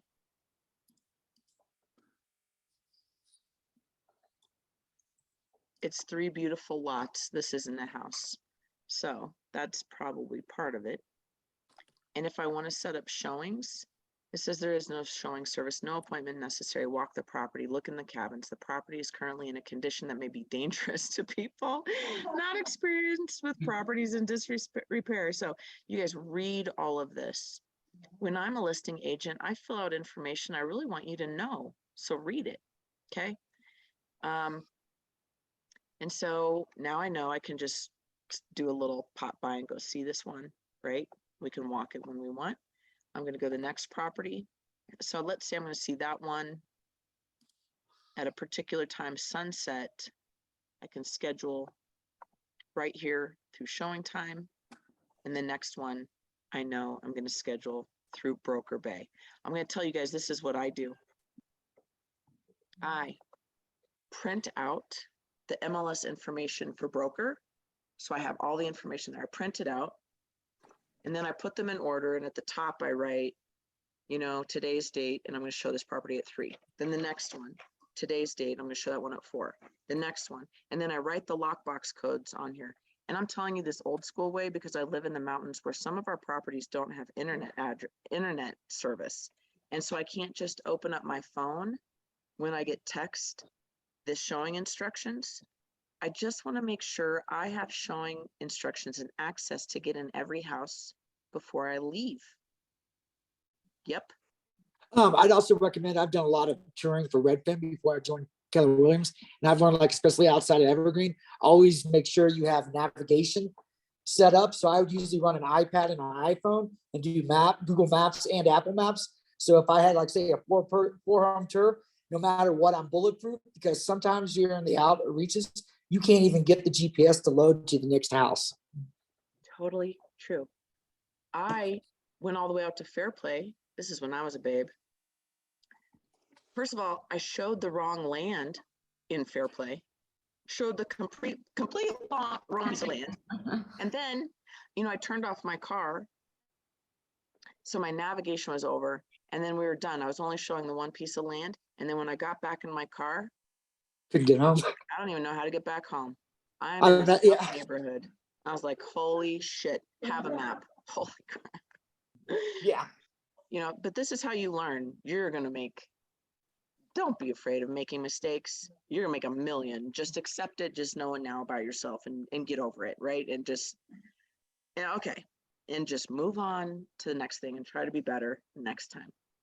So I print out the broker copy of the MLS listing, and then I print out a client property view, and I give that to my clients, right?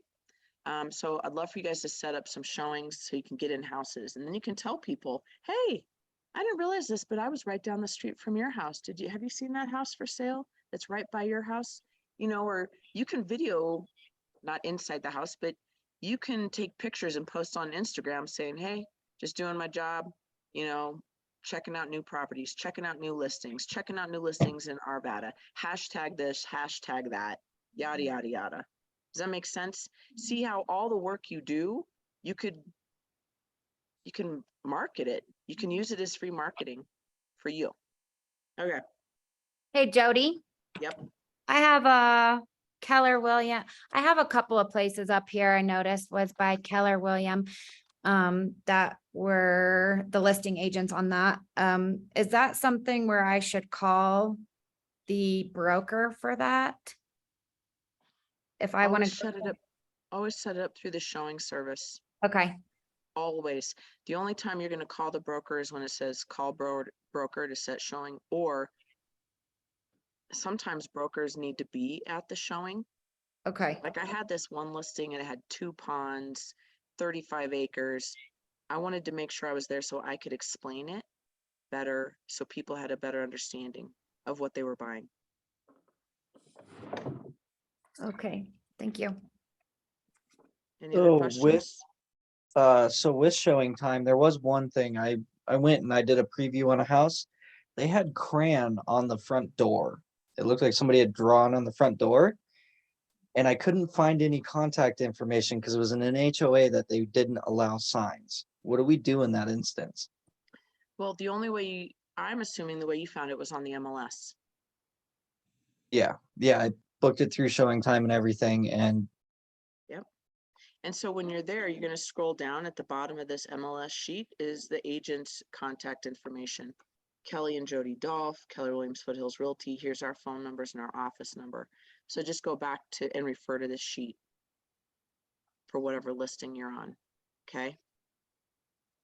Right. And so this one on Sunset Trail, go all the way to the bottom. It's Yolanda Varela, and I have her contact information. So just like that, that's fantastic, Robert. I went in crayon. Yeah, like someone. So I went to a listing once, it was vacant, and there was flies, like 100 dead flies in this one room. So I called the agent and I just said, hey, just wanted to let you know, it looks like, you know, it's been vacant a little bit and there's flies in that room. Right? And if you show up and there's no key, if you show up and the front door is unlocked, if you show up and the back slider's open, you want to call the listing agent and let them know. And do you go to see the house before you take your buyer? No. Oh my gosh. Never. The only one I'd ever do that for, there's two, right? My out-of-state buyers. I'll go and see if it's a good fit. And my husband does a whole bunch of videos and he'll videotape for them. The other reason is I have a client who's a quadriplegic looking for a second home up here. So I have a good understanding of what I know the road needs to look like. I need to go and make sure if it's one level living, I need to make sure it's one level living. And so we can adjust for ramps. And if there is one step, is it a little step or is it a big step, right? And so that's a client I would go preview properties for. Otherwise, oh, for goodness sakes, no. Now, I think you should all do it as practice. I mean, obviously Mark's done this before, so he doesn't need practice. But we do things that we're not comfortable with or we've never done before. I want you to practice on your friends first and on your real clients second. Okay, Good? good. All right.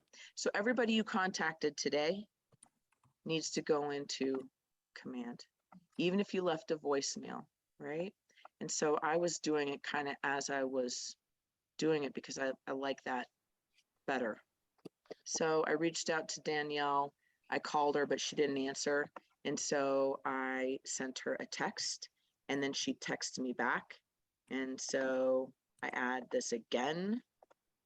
And I'm going to say she's due next month with baby boy. No names picked out yet. And I do that. And then I also set a task though. And I want to just show you the task. Next month, October 4th, I'm going to get her a baby gift and I'm going to deliver it to her door. Okay.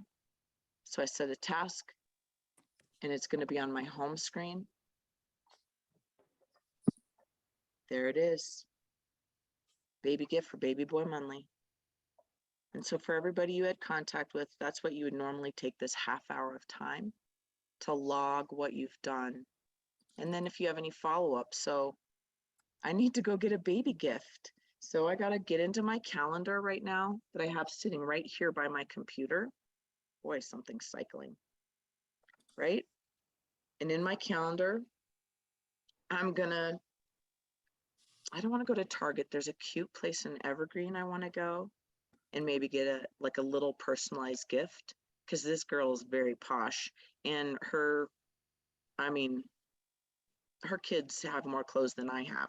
So I'm going to get one thing that's nice and maybe books for the other two kids, right? And so I'm going to have this gift ready so that when it comes to be October 4th, I can plan time to go to her house and door knock, drop it off, or at least visit with her and see her.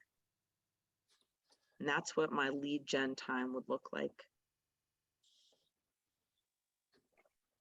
Any questions?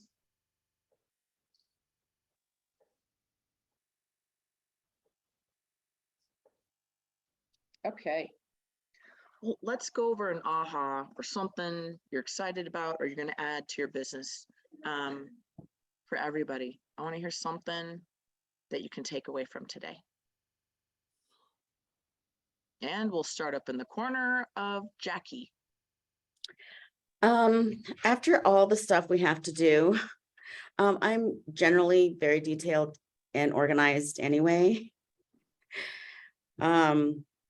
But definitely need to be more organized. Like I'm meeting with Chris today to maybe put all my calendar on my computer and my phone. Because right now I have like 5 things going on, but I definitely think you need to be organized doing this so that you can be more efficient for sure. So I'm excited about getting that done. Good. And I think time blocking and using your calendar is the most important thing above anything, above all else. If you just put it in your calendar and you followed your calendar, that's all you got to do. The one Right. thing is follow your calendar. Good. Agreed. Lizbeth, what do you got? So I am a little nervous about like calling the people because I don't have a lot of friends. I don't have family here. So I think I'll be struggling a little bit about that. But before I started here, I was talking to some lenders because I was wanting to get a house. So I think that's one of the things that I'm planning, like on talking to them and seeing if they want to work with me and just like go from there. Also, my husband has like a small construction company, so he has a lot of friends who like electricians and all of that stuff. So I'm planning on also talking to them. So I mean, I was thinking that I don't have a lot of friends, but like I'm seeing that I do have some people that I can talk to. So it's like I'm starting to see that. So that's like a good thing that I'm like learning right now. So that's yeah. Good. You're about to have a lot of friends, so keep going. Right? If you build good relationships, those relationships will pass you on to someone else, and Yeah. it'll grow automatically by having good relationships. Okay. Becky, what about you? You're up.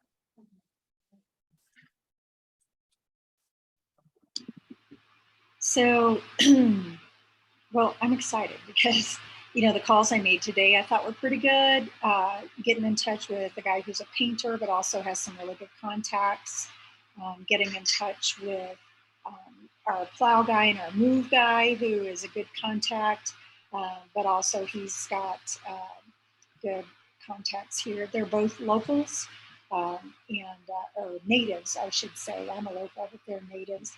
And have a lot of really good friends here and have done work for us. And we hit it off every time they came to our house. Anyway, and then, so those are a couple of them. And then our lender, Ryan Capanola, is phenomenal. And I'm excited about getting in touch with him. And then starting some smart plans. I'm ready to start doing those because I love the idea of having a Texas smart plan because so many of us are moving from Texas to Colorado, and then a realtor smart plan because I have a lot of realtor friends. So, I have a long list of actions to take and things that I can sink my teeth into. And then, of course, going to RE Colorado and starting to look at some houses. I'm definitely open to doing that and excited. I told my husband we'd probably go look at some today or tomorrow.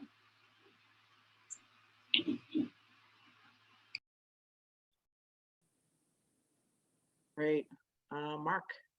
Well, I spent my phone calls doing a lot of maintenance. I talked to the head of MMR, got that all set up, and right now I'm trying to get out of the ethics class I took last year. So hopefully she'll accept that credential, so I can skip that and not have to do that for at least another year. Probably the funnest call, I called a old graduate school buddy in Kazakhstan and got to use some of my rusty Russian on him. We talked for a little bit, but his daughter took over, and so the call ended abruptly after the daughter took over. So did that. Called one of my financial planner to get some contacts on some good lenders up here in Summit County. One of my brokers used to actually work up here, so I know she has some really good contacts. And then put in a call to 2 local realtors that are established up here to try and do maybe cocktails or coffee. One guy is the founder of Keystone, Bill Bergman. So I know he would be, he's one of my next door neighbors. So great source. And he's been willing to kind of mentor me a little bit. So left a message with him and hopefully go skiing with him next month. Awesome. Love it. Mamar. MMAR is Mamar. It's our association, Mountain Metro Association of Realtors. Yeah. Good. Oh, good. Good. Well, I want to respect your time because you guys have given me all of your time since 9 o'clock. And next week I'll do a better job of starting earlier and hearing any ahas that you have. So you guys, I hope you kill it today. Good luck. And I can't wait to see you next Wednesday. Thank you. Awesome. Thank you. Have a good day, everybody. Thanks. See you Friday, Diana.